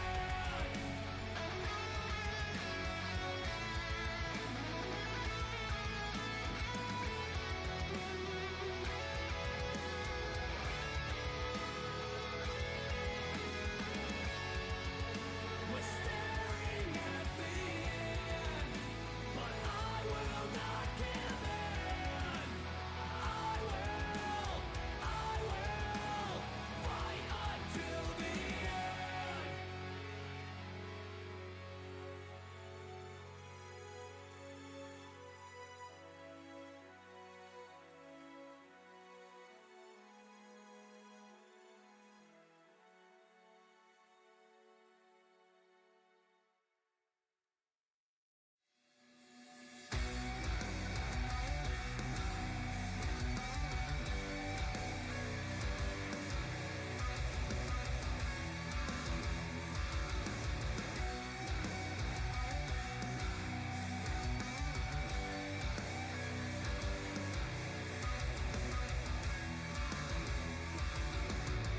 Can you feel the darkness creeping over the skies? Turning day into night, bundle up, but forced to fight as we move up and down. These hollow vessels of the time will never win all. We'll never win all. We are the sparks that light up the sky. Sorry about the long wait, everybody. We are back with the community stream into the losers bracket. Trash Bros versus No One Shoots Back. And once again, it's myself, Seymour, alongside Cruz, bringing you this entertainment as we're headed in to see the first team to lose out in the playoffs. Oh, and it's the two teams now that ended up going 3 and 4, going up against each other, and this is the elimination match now. Loser of this match is going home. Winner, I think they get another chance to get on in towards the towards that final 4 teams, but this is it's going to be very, very tough from either one of these teams to be able to make it on in here. Trash Bros, again, they started 0 and 4 in this, and they brought it all the way back to a nice to win 3 in a row last week, make their way in towards these qualification matches. No One Shoots Back. They've been a little bit more of the one inconsistent team. We saw them last time, the last time out here. They fall behind too quickly in these hard points. It's something that we're really going to be keeping an eye out here to see if they're able to not fall so far behind in this one. Well, you say they're going to be going home after this one. Well, I mean, like, most of them, if not all of them, are already home. So not too much to go home to after this one. But nonetheless, it is an elimination match. So these teams taking it as serious as possible. You see Prolu finding a nice double kill on a 5 spree, as No One Shoots Back does. Maintain control of the P2 spawns at the moment. You can see them also pushing out for a little bit extra as Prolu has this playing control for the time being. Gets hunted out by Yuli. No streak's going to connect for No One Shoots Back just yet. But now you do see the flood at the front. Fire stops it at its peak. And still Trash Bros not giving it up just yet. Yeah, they're going to continue to just try to reinforce this in from the front, but there's just too many players on No One Shoots Back inside the hill right now. They're gonna be able to get these back 10 seconds. And honestly, Trash Bros didn't even touch that hill at all. It's basically been all No One Shoots Back. And with that kill on the left-hand side of the map, they have a chance to be able to rotate this from one into the other. It's really going to be a one-on-one right now between Fire and Mach for early time here. And Fire's going to come out on top, so he should be able to get underneath this plane, jump into this early time. Another one-on-one with Hollow. He'll be able to win that one out as well. So, I mean, No One Shoots Back, a fantastic transition from hills 2 to 3. I feel like after that Express Search and Destroy that we saw, Fire's just been on fire. Ever since that game number 2, he's been lights out for this No One Shoots Back team, and he's really been one of the players, like him and Sparty have really been those 2 pinnacle players on finding the success in their last series. And you can see going into this control, all 4 players on one right now, as you see Trash Bros combined for 4 to lock down some time on this P3 hill. Yeah, it's really needed to then touch the hill and since hill 1, honestly, and with where they spawn out, no one shoots back. They actually put themselves in a pretty good spot to be able to transition this from the remaining time here on P3 to getting the early time on P4 and turning old into new time here. And I mean, it's they kind of needed that rebound after now. Those last 70 seconds basically all went the way of no one shoots back. Build 4 pops. No one shoots back in control. Big four kill spree for each of them. You're going to see the spawns coming in the left side of the minimap for Trash Bros with Fire. Well aware that swings on around, takes down Jintroid. You're going to be seeing the overextension from Hollow. You're going to find a few kills from the middle. But all of his players are dropping. You see Mog finds a big one, but Hollow needs to turn up with this flank, and he does. He finds Fire, gets onto the hill. It's going to force the players off of the plane to get right back into it to contest Hollow, but he is still tearing apart this team from the backside. Mohawk finally cleans him up, but the pinch is in from Jintroid. Successful break from Trash Bros with the remaining 22 seconds. Yeah, I thought they were going to get early time there. It was not the case, though, as no one shoots back was able to honestly break back in pretty easily as soon as Trash Bros touched early. But Trash Bros, they do get the break on back. But, I mean, if you're looking at the bottom of this mini-map right now, I got to wonder what Trash Bros is doing right now. They're sending a lot of reinforcements still towards the old hill. Really nobody going in towards this new one. It's Proloot going to be the only one here for no one shoots back as well, just to kind of play this back area. He does end up falling as well, but I really thought that Trash Bros kind of out of position there. And we've seen no one shoots back in our last series hold this from the front. So if they can successfully do that again here and find a lot of time again, I mean, they're putting themselves in a decent situation to win this game. Well, we've seen both teams really hold this hill 5 successfully. I mean, when we got a peek into the checkmate between Trash Bros and Team Canada, this is where Trash Bros were finding a lot of success towards the end of that. That we saw. Fire eats that nade, turning around the corner. Hollow's going to take him down. Another double kill for Trash Bros. The beatdown from Proloot inside this plane. As it looks like no one shoots back, are possibly considering conceding this hill 5 and looking to lock down hill 1. And I think the big thing that me and you were talking about in between these two matches that we just casted earlier on was the fact that we want to see no one shoots back not fall down early on in a hard point. And because towards the later half, it seems to be that's when they turn up, they start really going on these really good runs. And it's great to see that, yeah, it's at the end of the first set of hard points. They only had a 4-point lead, but still, it's better than being down 70 to 100 like we've seen in the first 2 hard points that we've seen. Hollow from behind. Looking to find some players through the paper-thin walls, but Mohawk hits the deck and takes down Hollow. Sparty on the rotation. You see 2 players here from Trash Bros spawn up through the window. He goes, looking to take this fight, but Hollow recovers, takes him down, maintaining the control in the back of the map and really splitting the attention here if no one shoots back.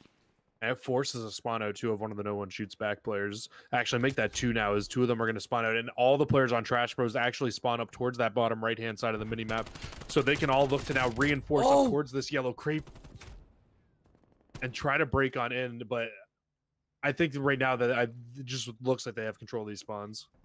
You have to clear number 6 though out of garage. Exactly what Maka does. You find 2 in a row now.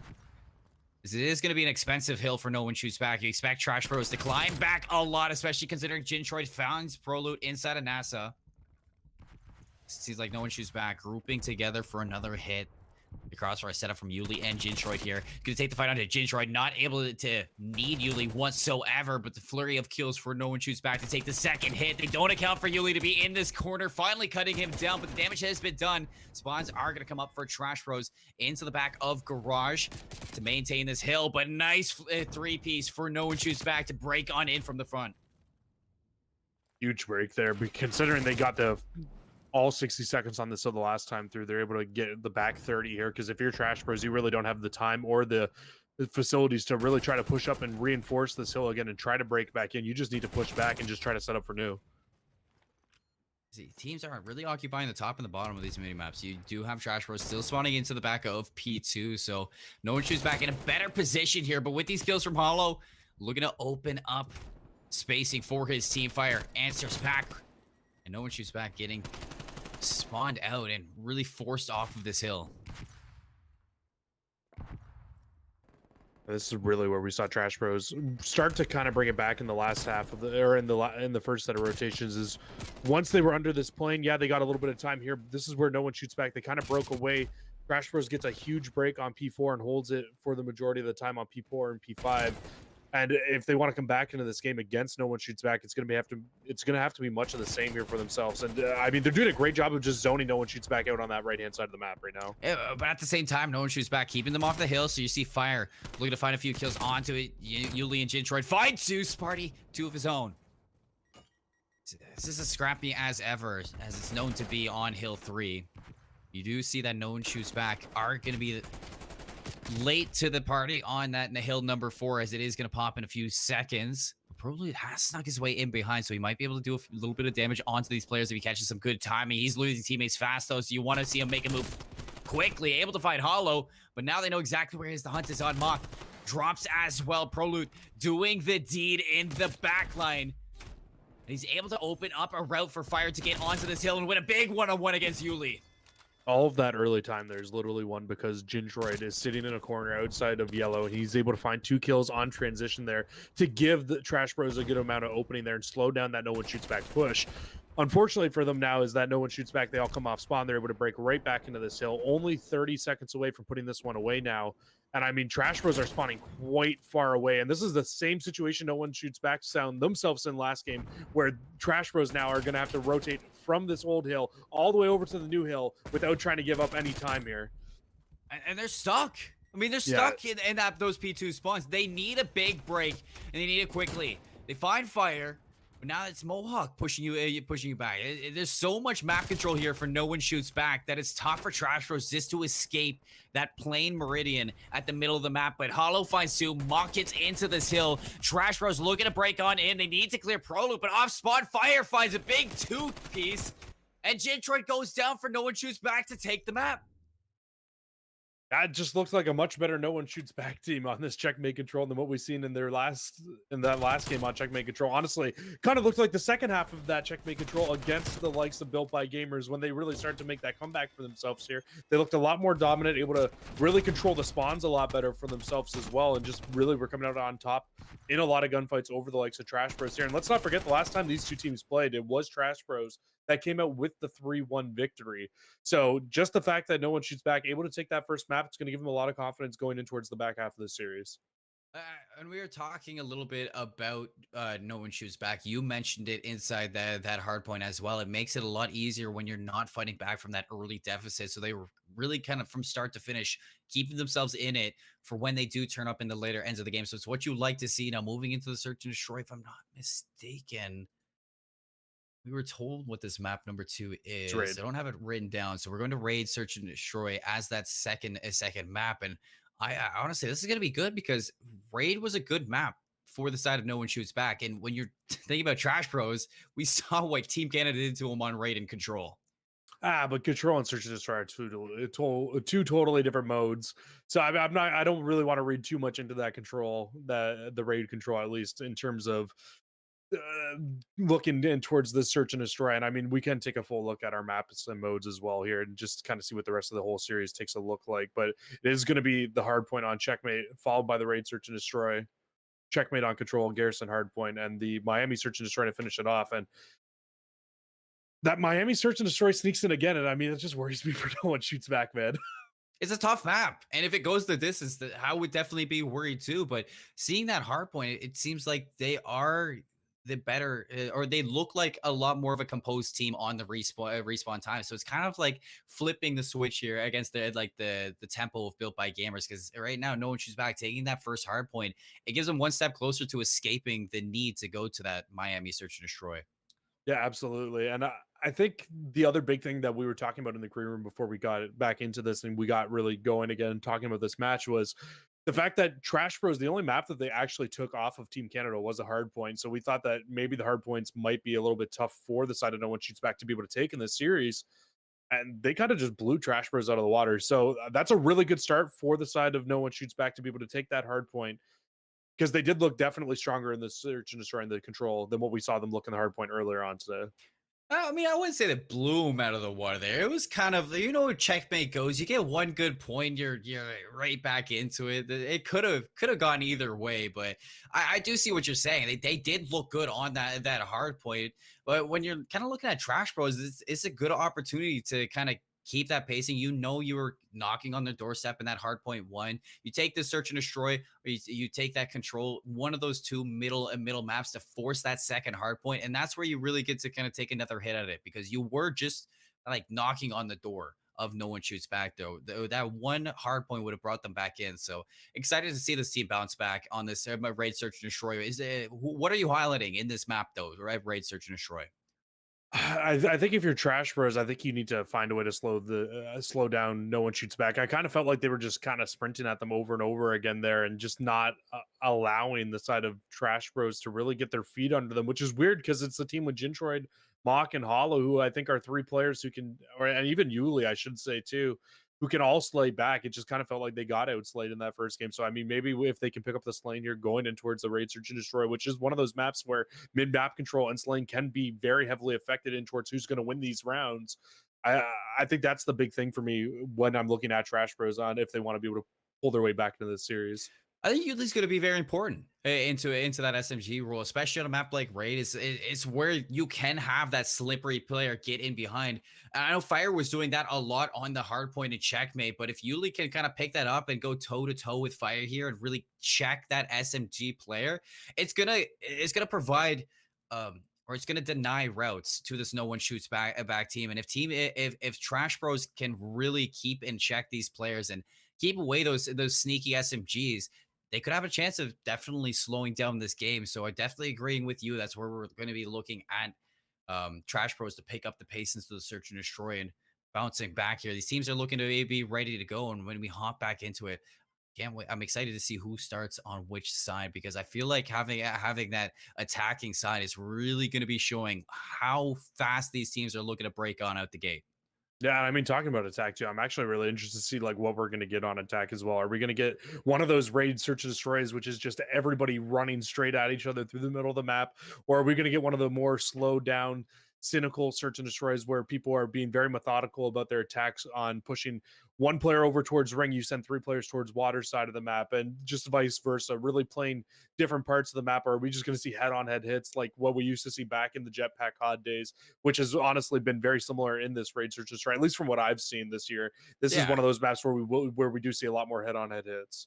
And you're really looking at middle map control. That's where the SMGs are going to look on defense to take their spacing, is in that courtyard. So you know, see the rotations coming through. Three players on defense looking to put themselves inside this courtyard. They have the AR watching back. Yuli looking for the cross.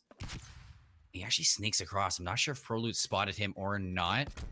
The nade keeps him away, and the pinch setting up from no one shoots back. Fire looking to open up. Mock though, heavy shots on a Sparty, and there's the collapse. The map control treats Trash Bros right. I think that's also just Fire being way too aggressive there. I don't know why you push out when you see that player inside a kitchen and your teammate falls just in front of you there. So I don't know, just a little bit of a over aggression of a play from the side of Fire, and that bomb is just down in an awful spot now. No, Prelude, he has to force some kills, and he's going to walk into another crossfire where Mock's watching over Yuli. You do get a trade from Mohawk, but a little bit late into the round. Three players standing for Trash Bros at the end of the first, and going to take a 1-0 lead here. As you see, this is the kill Mohawk got onto Jintroid, getting aggressive through Art. Only kill they were able to find on the side of no one shoots back. Yeah, and you said that you were excited to see who was going to come out on offense first, and it was no one shoots back, but that was just very slow offense. And in all honesty, Trash Bros just took absolute control of the middle of the map there, and Fire found himself very much so out of position, not in a great spot. And now if you're Trash Bros, you can already see they're sending three players over towards this A site, completely taking control of the site. Again, this is something we didn't see no one shoots back do on their last offense here. And I mean, they have a pretty open bomb site now, except for the fact of Mohawk being here.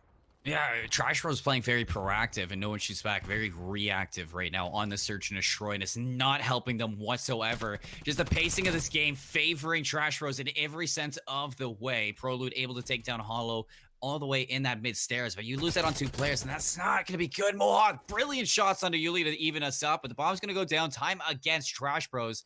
Seeing both players rotate down, and Jintroid, the first point of contact, able to find first, slides onto the second. Well played by the player for Trash Bros, and that's a 2-0 lead to start it off. Okay, Jintroid. Clearly he wasn't worried about the rechow coming in there, because he just dips behind the wall and comes right back out. We're going to get to see it again here. This is beautiful. I mean, this is movement at its absolute finest here. Takes out Prolude, gets behind the wall, and re-challenges. I meant to say Mohawk. was not expecting for Jintroid to re-challenge there, but he absolutely does. And Why comes would away you? with the gunfight win. No, I mean I wouldn't have expected it either. But the challenge was on. Jintroid comes away with a huge win there, and Trash Bros going to find themselves up 2-0 here. It's really this proactive play from Trash Bros, Jesse. I mean, no one shoots They've back. been aggressive. They need to set tempo for them and be proactive and not react to what Trash Bros do. At least this round, no one shoots back is going towards the A site. They've at least kind of like decided something on the map this time through, unlike their first offense where it was a very very late hit and they didn't decide really where they wanted to go, just kind of got pinched in through the middle of the map. They are getting a little bit over aggressive though in towards Laundry. If Mock was still watching that angle, he might have been able to catch one off guard. And look at Yuli making this big flank play in from behind. It's just too slow to get this bomb down, and they're all going to get caught out. Mohawk finds Jintroid, but now Yuli from that flank doing the damage, keeps Mohawk in check, takes down Yuli as well, but the rotations come on in. The bomb does go down, but you got 31 seconds to get that defuse. Plenty of time for Trash Bros here. He's going to give it to Mock as well on that force breed to get him even closer to that artillery strike. And I have to say, I like what No One Shoots Back were doing there. They're forcing the aggression through Laundry. They had A control, so they wanted to make sure that there was nobody in jungle that was going to take that player off the bomb. The only thing is they had nobody watching their back, so it didn't matter at all. You clear out Laundry, but you didn't have art control, so it's only one half of the equation was really checked by No One Shoots Back there. I agree, but you also don't need to send all 4 players in towards Laundry to clear it out. I think once you clear it out, you spot out pillars is completely empty. You clear out Laundry, you need to get that bomb down, and they don't put the bomb down, and ultimately not having that bomb down and not being able to watch back towards their spawn with another player, maybe just leave one top ring, watch your back spawn, so then at least you get the information. They send 3 players in towards jungle, though they don't get that bomb down quick enough, and in all honesty, that's what ends up losing them out that round there. And you can see Trash Bros once again very aggressive in towards A. They find that first blood, they clear out Laundry, and watch how fast this bomb turns around and goes back. Maybe not actually, as they're gonna be very aggressive too. But Hollow there to take down Fire, so Sparty in a 1v2 in this AR, probably one of the shining stars of No One Shoots Back for today. 0-3 on the search, looking to clutch up, and I would forgive him for this 0-3 standing if he clutches up right here. Finds the first one, Mock around the corner, not able to lock it down, had the right read, but doesn't win the gunfight. 4 rounds in a row for Trash Bros.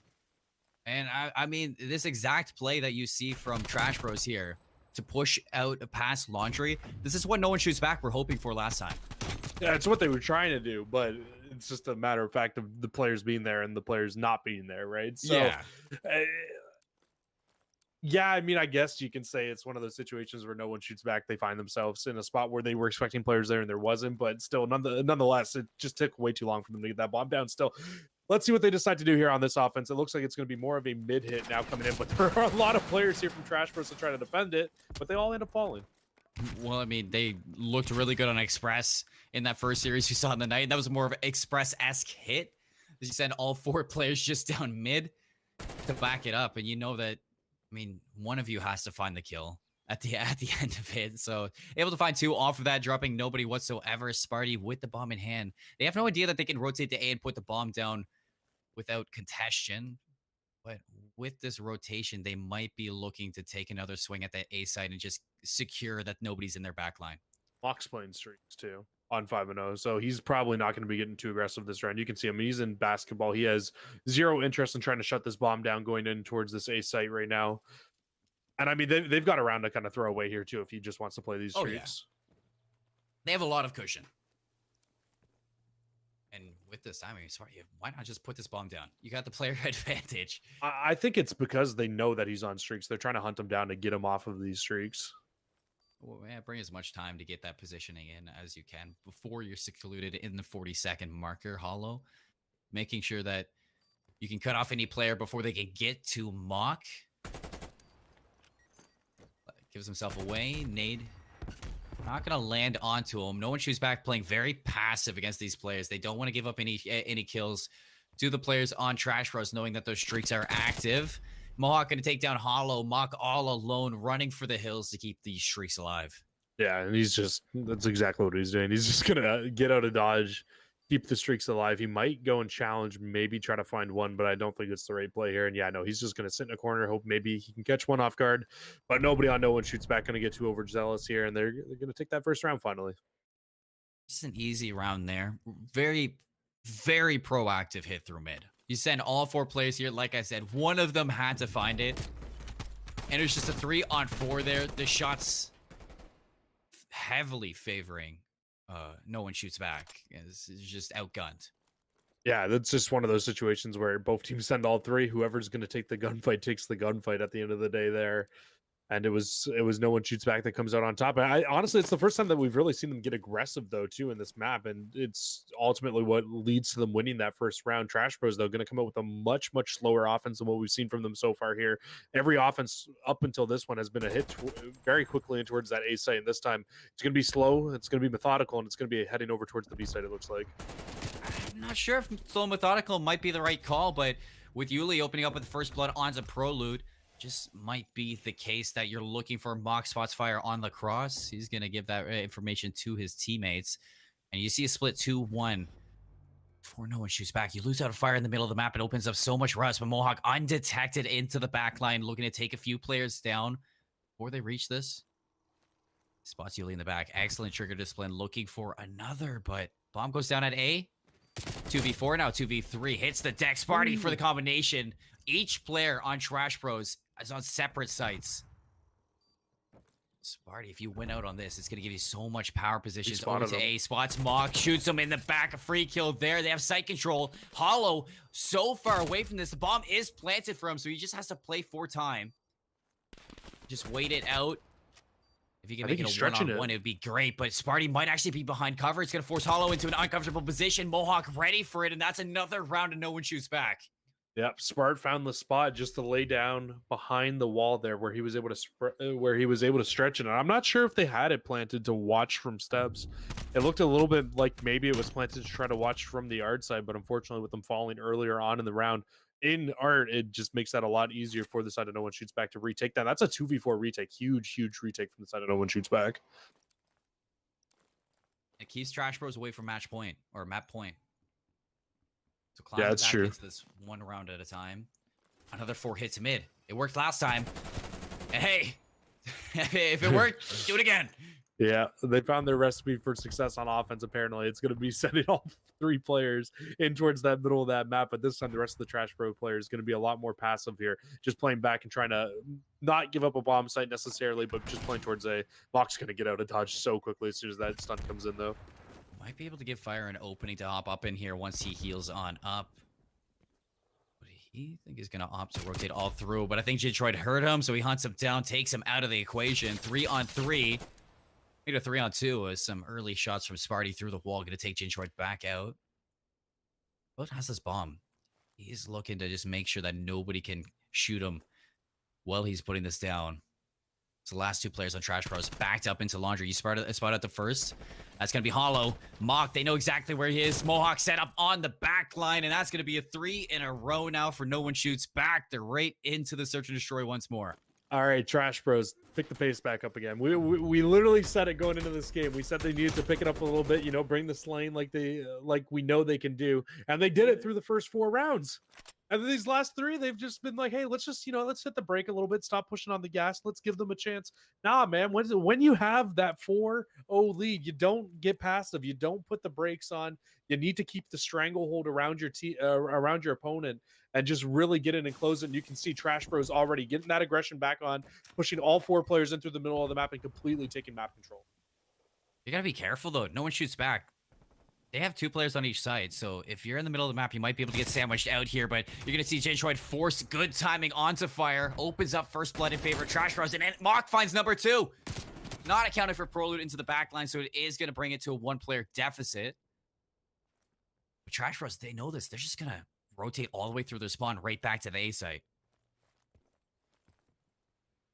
I feel like another thing that I'm noticing from Trash Bros too in these last couple of rounds is they're starting to fall. Is they're not completely able to hold on to these, not able to hold on to these man advantages that they have, and they do end up falling and losing another one here. Bomb doesn't end up going down either, though, so Spart's not in a horrible spot. I say that as he gets knocked to like no health, does finally get finished up. So I mean, Trash Bros, if he gets around that corner, I think he still has a really good shot of being able to win that round. Nonetheless, they do end up closing it out, and they're going to find themselves on game point now. You see, Trash Bros may not work the first time around, but the player advantage does favor them in the end of it. Able to get some good shots, Yuli, and then hunt Sparty down before he gets around. So Trash Bros put themselves on that point here. No one shoots back. All 3 of those rounds in a row, momentum has been cut by the blue squad. And you're going back onto defense too. A side that Trash Bros has found a lot of success on. And they're taking Courtyard once more. Shintroid and Yuli, both the SMGs getting as aggressive as they did back in round number 1. See if it pays off again. They have complete site control, so we'll see if they decide to put it down. And I was going to say, I think the change is coming in this time, but Sparty gets off bomb to push all the way back over. And if they pinch them in, it could end up working out for them. It's actually just going to leave us in a 2 versus 2, though. Oh, but Gentroid getting a little bit too aggressive, leaves Mock alone in a 1-on-2. Fire. Not sure if he saw Mock in that situation. I don't think he did. If not, now he knows. So he's going to call for Prolute to put this bomb down, and Mock's got to figure out a way how to work this. He's going to reposition through middle of the map now and just see if he can spot anything. He's good, definitely spots Prolute here, but now they're going to get the information. You got to expect that Fire is going to just meet up with his teammate here, set up a crossfire, and just be able to close this round out for themselves. Mock Prolute just saw him again. Top art. Fire back laundry. Prolute on the van. They're wasting so much time from Mock, but still gonna find Prolute. Now Fire literally needs to just play this time, but he's gonna force the gunfight a little bit early, not expecting it at all as Trash Bros. That's gonna keep no one shoots back in it. Gonna go 4-5 here, and here you can see that last gunfight. Fire. Oh, that the a little S&D bit too player quick in to me expect, yeah. just it kills there, because I'm just like, oh, Fire, like, you don't need to challenge that. And if he loses that gunfight there, they lose the round. Unfortunately, though, or fortunately for him, though, he is able to close that one out. Was not expecting the gunfight, but yeah, that's just one of those times where I'm just like, oh man, you just don't need to challenge that. No one shoots back in, a little bit too aggressive there. They do end up closing out the round, though, staying alive for now. And again, Trash Bros a much slower round and a lot of defense here for no one shoots back. I wouldn't be surprised at all if we just see Trash Bros decide to dodge out and go over towards B instead. Oh, Gentroid is dancing around this ring with Prolute. I want to see who's leading this tango. This Prolute does get healed up, but once again, they cross each other in the Night Hollow. Gonna get those shots on a Prolute for free. As he is sitting in that back van. Now, no one shoots back down to 2 players. You got Yuli on this flank. Looking to work this team like a T. Trash Bros win out on this map number 2, and they're gonna tie the series 1-1. It's just such a strange search and destroy the way that both teams play this. And this has got to be the worst timing I may have ever seen for a player here for Hollow. Or, sorry, not for Hollow. I can't remember who it was that was set up underneath ring there, but he got the worst timing when he pushed over towards the other side. Unfortunately, the exact angle he was holding just gives up a little bit too early. And honestly, I feel like if he finds that kill, holds that angle one more second, it's one of those situations where it's COD timing at its worst. He probably ends up finding that kill, slows that push down completely, and they can win that round. So just unfortunate for the side of no one shoots back. They probably could have forced round 11. Hey, we wanted to see Trash Bros pull it back in the search and destroy, exactly what they do. Even though it was a little bit choppy towards the middle, they still come out on top, and that's what matters for this team. It guarantees us another hard point, which we're lining up could be Trash Bros' chance to really take a map again off no one shoots back. So they're going to get another knock at it. Control's going to be coming up next. After this quick little break, we're going to see who is going to win the tiebreaker map in this map number 3. Is it going to be no one shoots back or Trash Bros leading the series after it? Stay tuned to find out.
And welcome back, everybody. We're hopping into this control. Both teams tied 1 apiece after the search and destroy, and we get to see who's going to be leading this dance now. Gintroid leading the way on this attack for Trash Bros' first round, but no one shoots back, thwarting their plans. I think the interesting thing here is how far forward Yuli was able to get right off the bat, though, because it's going to force everybody on no one shoots back to at least have to turn around a little bit. Him finding 2 is so huge because it just opens up the alley completely now for Trash Bros to be able to at least get out of their spawn, hop on over the A site, and start getting some progression on him. Let's be careful, though. Hollow's going to force the aggression to the spawn. You get the contention around the corner. Gintroid, though, 2 players to deal with, only able to take down 1. The rotation is solid from Yuli to get back into it. Looking to lock down this 1 tick, but take a look at Mohawk. He's on a 4 streak. He's in the spawn of Trash Bros. They're totally neglecting him because they really want this A site, and this might bite them in the back if they're not careful. He might shoot them in the back if they're not careful, in all honesty. Mohawk in a great position here to just keep doing damage to the likes of Trash Bros right now, trying to continue to spot them off spawn here, like we said, playing a 5 spree.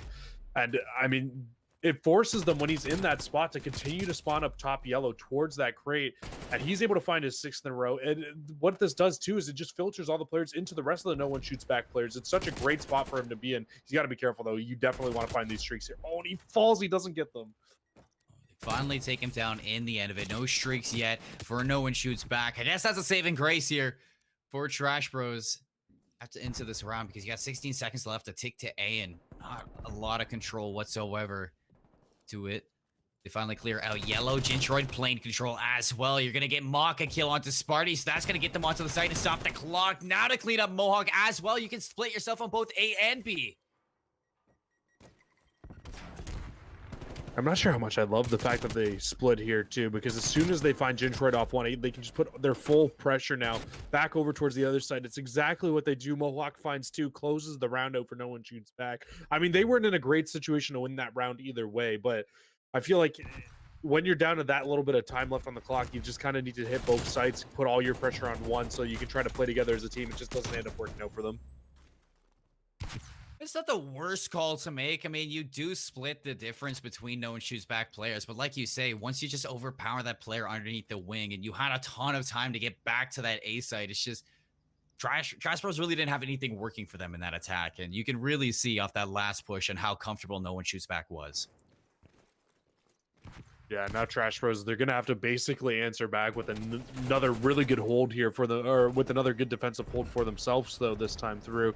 But a great break off from the side of no one shoots back. They're able to find 2 through the middle of the map. They can now push up towards this B site. Oh my god, I thought Mohawk was able to find that one as well. But yeah, I mean, they're on B. They might even be able to get a tick in here before Mock finds 2 gets in. Mock finds 2 big kills. You got Yuli on site as well with Gintroid for the pinch, and everything that was going good at B for no one shoots back. Mock just absolutely stumps them. Yuli goes for a little bit extra as well through their spawn. That's a brilliant answer back from Trash Bros just to get a little bit of control back to this B site.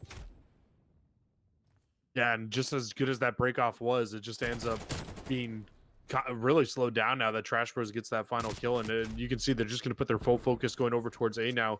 But Trash Bros, they can just try to pinch them into this hill and just try to put them in the same spawn trap that they were just in last round. That's not working. The pinching is not working one bit. You can see back into the hills. No one shoots back. Mohawk going to be stomping this clock, and you're going for plane control too from the likes of Sparty. Mock gonna go from the top deck and take down this player onto the hill, but Fire was there to back up this attacking player. Needs to go back and help his team clear out Yuli so they have an exit. This A site very open for Fire to get onto it until Mock swings on wide with that AR and shuts him down. Things were banking off of plane control, but Sparty was not able to maintain it. Only 20 seconds left now for the likes of no one shoots back to try to get onto one of these zones, stop that clock. And I mean, with that kill coming in, you got to think it's going to be the B site that they try to push towards now.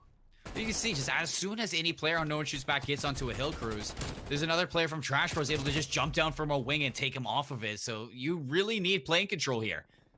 If anything's going to work for an attacking round, Mock push all the way aggressive through this A site. It is able to take down Fire on the rotation. Now you're down to 4 seconds left. Nobody's going to be able to touch from no one shoots back. So a good defensive round answered back from an even better one from Trash Bros. Two very different defensive rounds too. The defensive round that we saw from No One Shoots Back was very dominant in your face, keeping you pinned into your spawn. And then this round from the side of Trash Bros, it's very different. They decide that they're gonna play a little bit more passively, sit back, just wait for the players on No One Shoots Back to try to hop into the hill. And like you kind of called out earlier on, every time they touched the hill, it just felt like they were getting dropped immediately. And that's just because of the good positions that Trash Bros were putting themselves in on their own side of the map there. So I mean, two very different ideas of how defense should be played here, but both coming out very successful for either one of these two teams. It kind of comes back into the question on who's going to take an attacking round on Checkmate, or are we just going to see defensive rounds again and again? I mean, people were finding the equation on Garrison. I mean, Checkmate, it's not crazy to find attacks. Wow, Jintroy just dunked on fire. Just absolutely obliterated fire, but you do see the trades coming through. Not enough, though. Trash Bros find an opening forward down for No One Shoots Back. Now they gotta stack this hill. Yeah, they have every chance in the world to be able to hop on into this and try to get all of this time up. Smart has to try to cross there, but there's just nowhere for them to go. Two ticks should come in, no problem here. Hollow will find one up top as well, but this should be done and dusted, honestly. The first point capped here on Checkmate for the map, and we're into the third round. So Trash Bros put another minute onto the clock, and they have a little bit of a life lead. What are we looking at here for this Trash Bros squad, though, to get onto this B side? Well, I mean, from what we see UIU do all the time, and I think one of the reasons we find them so well on Checkmate control is the fact that even on defense, they're constantly finding themselves, or on offense, pushing into the defensive spawn and kind of spawn trapping them back, because you can do it back to them. It's just a lot harder to do on offense. And that's one thing that on why we see UIU do so well here. But Trash Bros, they need to find a way to do it, get into the spawn of No One Shoots Back, just sneak a player in so that not all four arrows can just be constantly looking at you into your spawn here. And they're finding the splits back and forth here, but Spart's all by himself. He's going to end up falling, and now Trash Bros, they can hop on in and get inside. Hollow went ginormous underneath that plane, finding a double kill. Allowed Yuli to get it back into the mix. Now Prolude looking to do some damage from plane control. Able to find one into the back. Now back onto the site. Prolude, a multi-kill to take Trash Bros off of that B site. But they do get a tick in return.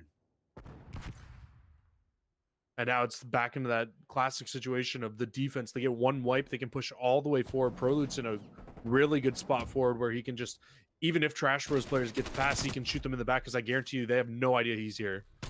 Not one bit. That's 4 in a row. Yuli turns around and takes him out of the equation. Now 20 lives to 15. Trash Bros in full control so far. It's going to be Mohawk to shut down these players when they get onto the B site.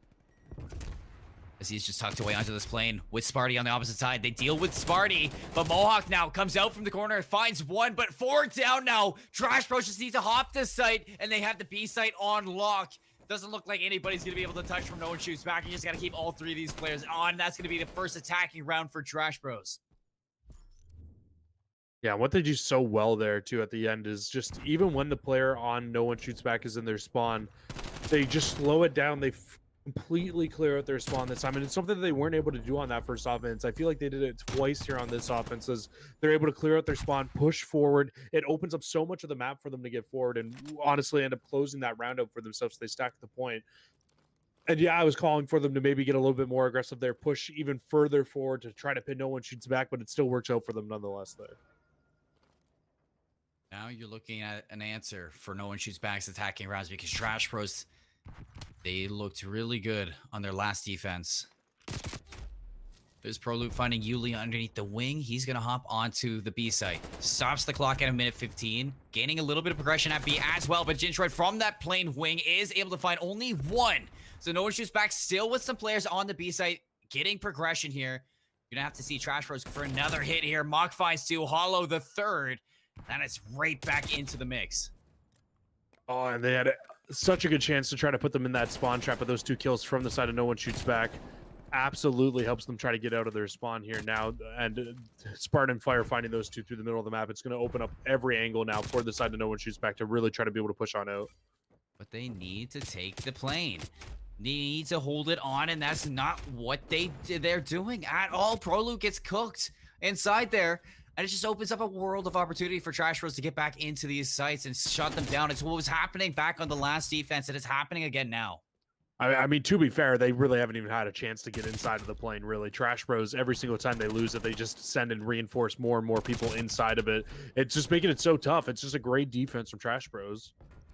Fire in the corner so low. Tries to put the trophy system down, but Yuli is able to take him off the board. You see Muck, the second one, down to 14 seconds now. Brolu close to the A side is able to take down Yuli. But more aggression from Jintroid. And now all these players from No One Shoots Back going to be racing to get to B. You have Mock inside this plane, out the back door, ready to flank these players. But he doesn't even need to. Hollow and Yuli find the ones on site, and he takes that player down in behind. And that's going to be 3 rounds in a row for Trash Bros after what looked like a great start from No One Shoots Back. Lights out on Checkmate is this blue squad to find 2 maps in a row and take a lead in the series. Yeah, this is it's starting to worry me a little bit here, honestly, after this last one. That was 2 very, very solid defenses from the likes of Trash Bros there in those last 2. And I mean, even their offense, the way that they played it, the way that they were constantly able to clear out their spawns to push forward, even when they got put into really tough situations, it should fill them with a lot of confidence, especially heading in towards a Garrison Hardpoint where you're gonna need to be able to find a lot of breaks on a map mode combo like that. And the fact that they were able to find breaks in terms of breaking out of their spawn the way that they were able to, it's gonna fill them with a lot of confidence. And just from the way that first hard point went, I gotta feel like that one was probably No One Shoots Back's choice. Obviously, we don't know 100%, but if that's the case and Trash Bros map pick is that Garrison Hardpoint, they got a 3-1 victory the last time. I mean, who's saying they can't do it again right here? And we're looking at Trash Bros. These are the previous victors of stage 4 as well. There's nobody to overlook. I mean, they did go 0-4 at the start of stage 5, and it puts them into this unfortunate position that you're seeing them in now. But I mean, they have a lot of success under the belt. You know, they can bounce back. They did it towards the end of the stage 5 group play. And here we're seeing the potential from them in that control map when they find those 3 rounds in a row. This is the Trash Bros that we're used to seeing.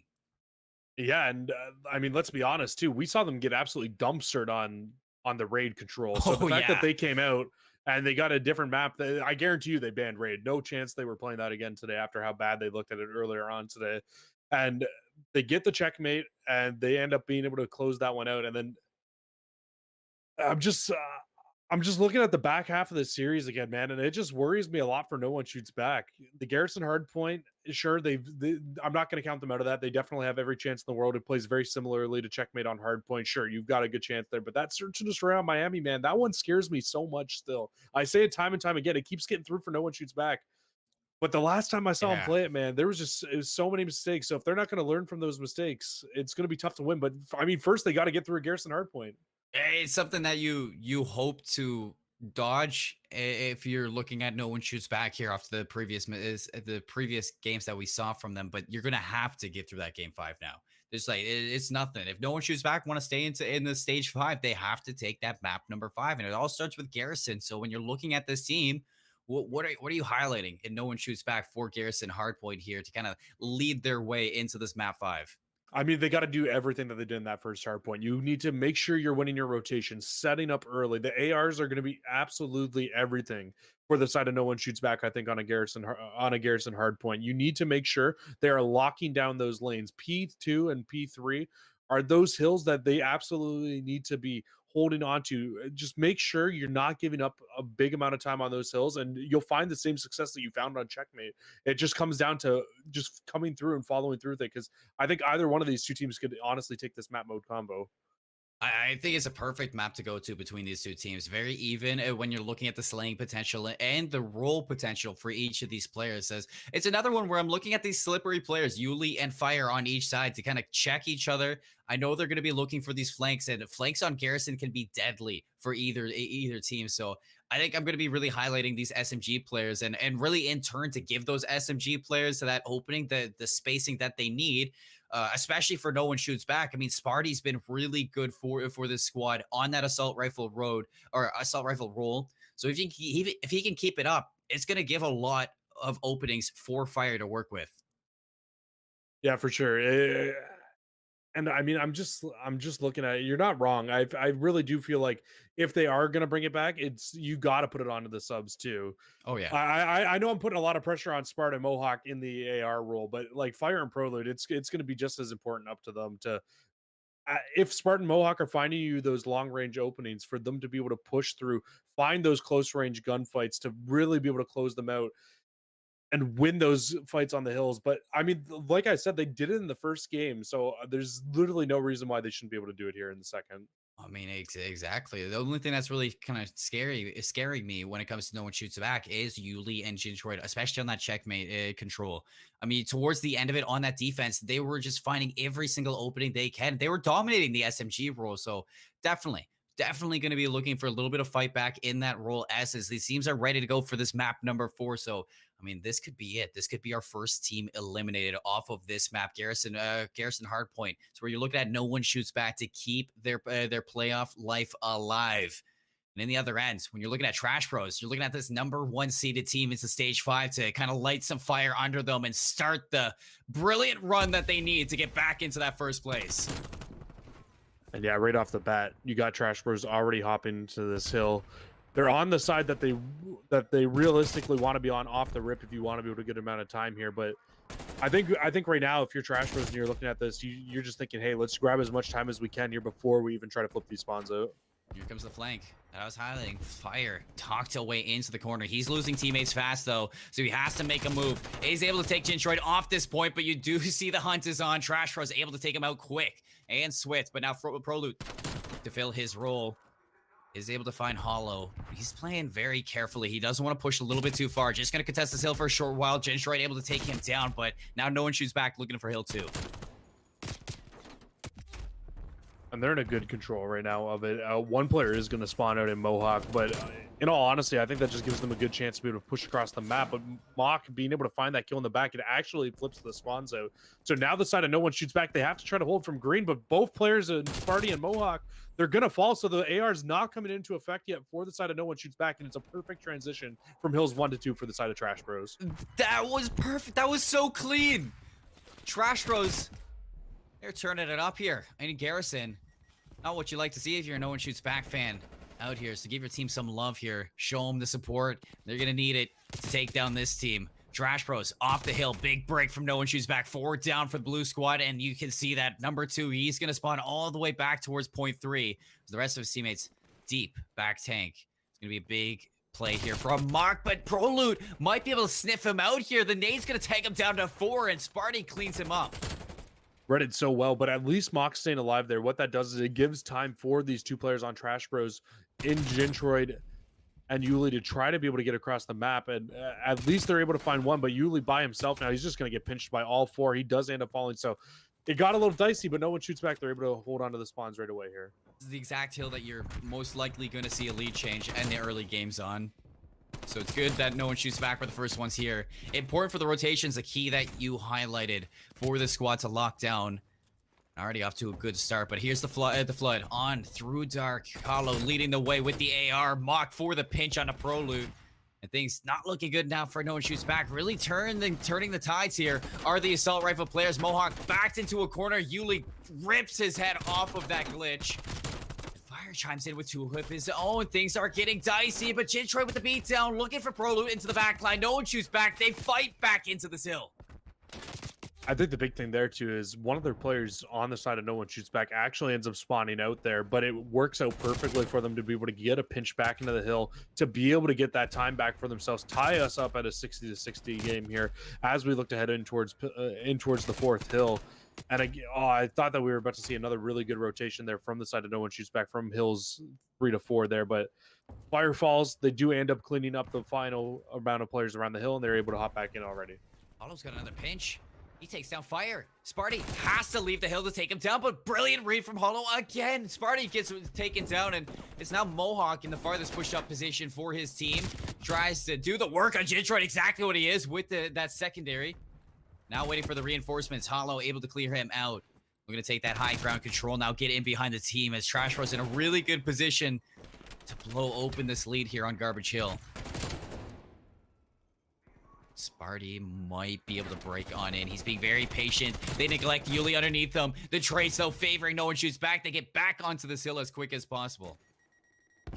That's actually a great situation now for no one shoots back, because they can just hold on to this, and as they find these kills and the point finishes, the remaining players on Trash Bros, it's exactly what happens. I was going to say they should spawn up towards those back tanks. No one shoots back, though. They do end up dropping a few players to the middle of the map, so it's actually going to be split spawns coming in for the side of Trash Bros now. Alo trying to take some players off of the respawn. Still an even game now, moving into this back hill. Yuli's gonna be tagged up from that native bit. Sparty from Tools trying to stay alive here. The flood comes on in, but the pinch is so good. The crossfire setup from no one shoots back rips them down and shreds these players trying to get onto the hill. And I like this call from Prolude. He's going to rotate around looking to hold this back line, but he gets poor timing onto that player who's all the way back. Breaks, finally sees him, wraps around to take down Hollow. That's huge for no one shoots back now. It completely eliminates the flank, and I thought it was going to give them good coverage to just completely be able to turn around and put all their focus inside of the hill, but not the case, as Trash Bros actually able to break on in from the front. Hollow will win that last one out. And now Trash Bros, they put themselves in a spot where they need to make sure they're holding on to top green. It's exactly where Mock is, because they can put no one shoots back in a little bit of a spawn trap of themselves here. We're looking to drop him right in the blender, but Yuli watching that flank. Nade's going to take him out of the equation. You got one player holding down the site, Mock back platform, and Sparty setting up for this flank. Mohawk taken down by Mock. Sparty gets in to clear the site. Trying to transfer over, able to get Mock off as well. Yuli does get back into it, but that's 3 down for Trash Bros. And they perfectly get out of it. Once they find that kill top green, they push straight out of it with those 2 players on the side of no one shoots back. And it's beautiful to see that they're able to break straight out of that so easily here. Now, the thing that I'm a little bit worried about, though, from no one shoots back is the last time we saw this transition from Hills 1 to 2, it was Trash Bros that perfectly did it. And it looks like we're going to see it again. They get a little bit of time right at the end of this, but all these players right now on Trash Bros perfectly rotated over towards P2 once again. Yuli playing that forward position, looking to cut these players on the rotation. Able to find 2. Hollow for a 3rd. And look at that, the spawn flip coming out for no one shoots back. Hollow finds another one too. So now Prolude needs to find an entry here. Oh, but he's walking into a blender. This is a great setup from Trash Bros into this second hill. As no one shoots back, they are not even close to getting onto this hill. I think no one shoots back is putting a little bit too much pressure on these back spawns right now too at this stage of this hill. There's only 30 seconds left. You do not want to be spawning on the back left side once you're on the back half of this hill, because that's when Trash Bros can flip the spawns and rotate from this hill towards the next, which is in the bottom right hand side of the minimap. It could have been really, really tough. Luckily for them, they don't end up flipping those spawns out. So the aggression doesn't end up working out for them in terms of getting the hill, doesn't end up flipping the spawns out. So, I mean, I guess it's an okay scenario, but definitely could have gotten a little scary there. Mohawk spawns in Narnia compared to his teammates. As now you're looking at these ARs to really hold the line and hold it well for no one shoots back, as Trash Bros are knocking on their door. And they are bursting on through with energy. You see 4 down now. Fire into the back line. He does get a spawn here, able to stay alive. Now he's playing Ring Around the Rosie with these last couple of players. Mock around the corner, finds 1. But Fire ultimately taken down by Yuli, so Trash Bros going to get right back onto the site, and they are looking to cross over that 200 marker with this hill. Yeah, that spawn out is worst case scenario for the side of Trash Bros. They all hop into this hill now, and they've got those good spawns. They can put this game pretty close to away here. They can get up to what, right around the 210 point mark, but if no one shoots back, they continue to try to fight this in from the front. They really can't afford to give up any of this time. But Yuli found streaks off that as well. Artillery strike in his pocket. You do see a flurry of kills going the way if no one shoots back, but now Trash Bros in striking distance of victory for this series. 193 to 128. Moving into this garbage hill. You see the spawn trap starting to fold here as Trash Bros are caught in this P3 hill. But number 2 does get a big spawn over to P2, so Mock's gonna be a big key in breaking this open. Already finds Mohawk now, looking to strike onto the side. Fire covered on all angles, able to push the aggression to the spawn, and no one shoots back. A huge set of kills. Yeah, the fact they're able to find those kills basically eliminates the fact that Mock spawns out and gets a blessing of a spawn there. That could have honestly been worst case scenario for no one shoots back, but instead of panicking and struggling, they end up being able to find a couple kills there to at least stabilize for themselves at the time being. But Trash Bros, again, it's too much. Mock never ends up falling in the back there. He's able to push in, and these back 15 seconds again should go the way of Trash Bros here. It should go indeed, and it looks like it will go. 3 down for no one shoots back. Mohawk inside of green, able to stay alive for the meantime. Finds Gintroid as well. That's going to be a guarantee no one shoots back. The first little bit of time over onto hill number 5, but a big spawn for Yuli as well. Still has your streak, so you got to keep that in the back of your mind. And the pinch is going to be here. Mock and Hollow break this hill open. It's really up to Fire and Sparty to keep him off of it. That kill inside of bricks is so huge. The fact that they're able to shut him down there, even though Yuli spawns out, but Gintroid sneaks through though. Gintroid finds 2. Oh, I thought if he turned and burned there, it could have been absolutely crazy. But I think what Trash Bros are doing such a great job of towards the back half of this game is they're just contesting the time consistently. And if it's not being contested, the time's going in their favor, it feels like right now. Exactly. I mean, you're just running the clock at that point. You don't care if no one shoots back is not getting any time off it, or if you're not getting any time, because you have the lead and you have a really good lead as well. So, I mean, Trash Bros looking to get the scrap time as well, but heroics from Sparty to keep him off of it. Now you got to look to the rotation to hill number 1, and it is going to be no one shoots back at the moment in a good position to get some early time, unless Mock and Hollow rip them apart. That's exactly what you're getting from these assault rifle players. And that's the scary part right now as well for no one shoots back. This is where we've seen Trash Bros be the most effective out of any set of hills in this game. Has been hills 1 and hills 2. It's definitely been where they found their most amount of time. And I honestly don't think no one shoots back has really found any time yet on P1. This is probably the first time in this entire game that they have. Oh, we got a player through vents. Checked by Mohawk, but Detroit still comes away with it. The flood comes through. 3 more down now. You're looking to put this one away. Only 25 seconds needed for Trash Bros. Yuli finds Fire, sniffs him out from underneath that tank, locks onto Sparty, looking for a third as well, hunting him down with the Diamante. Still has that artillery barrage, so he can put this away. In the meantime, he can just rain hell on them with all he cares, because he's just looking for these players off rotation. 5 seconds left, and it does look like with Fire getting a last hurrah onto this hill. 2 seconds. You're going to get hill number 2, but they're there to put this one away. Trash Bros are going to move on, and we're going to have to say goodbye to no one shoots back. Yeah, 250, 184. It's basically the same scoreline as our first game as well. And I think it's got to be said that in that game, Trash Bros, it just really felt like they never really lost control of this game for themselves. Yeah, no one shoots back, make a couple of comebacks here and there. But again, I know I kind of highlighted it right at the end, though. But it really was just the fact that they were able to consistently be keeping those hills scrappy while not losing a lot of time for themselves. It happened ever since the second hill, the third hill of the second set of rotations. When they weren't in that hill, they were keeping it scrappy at the very least. When they were in it, they were the only team there getting it. And they kept that same train going from hills 2, 3, 4, 5, right towards the end, all the way back to hill 2 again on the new set of rotations. So, I mean, just a crazy, crazy game and a good finish from the side of Trash Bros to close that one out for themselves and take that series.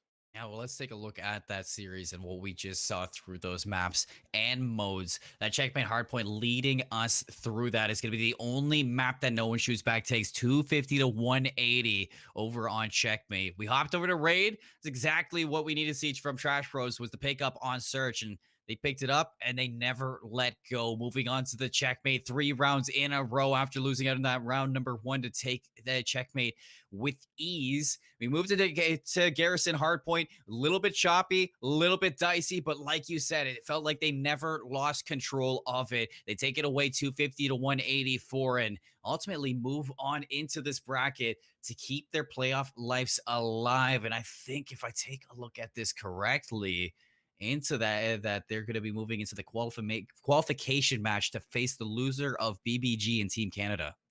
And I'm just checking the YouTube right now from obviously youtube.com/COD Challengers, the mainstream. And it's actually built by gamers up 2-1 right now over Team Canada. So, I mean, that's a banger of a matchup. And if any of you guys are still in here watching this, you guys better head on over towards that link. It's right down underneath me in the bottom right there. Go head over. It's going to be a banger of a matchup to finish that one out, built by gamers and Team Canada. I mean, I can't even imagine. Yeah, I mean, it's been brilliant from the community stream for today. Knockouts, they didn't displease me whatsoever. These teams looked good. They looked electric. They looked like they wanted to stay alive here in stage 5 is what you expect from these players when they're fighting for a prize pool like this. And exactly like Cruz said, hop over to youtube.com/COD Challengers. Check out those last couple of games that we're going to be seeing for the night. That's going to be all for this stream as well. We hope to see you next time here on the community stream. Take care, everyone.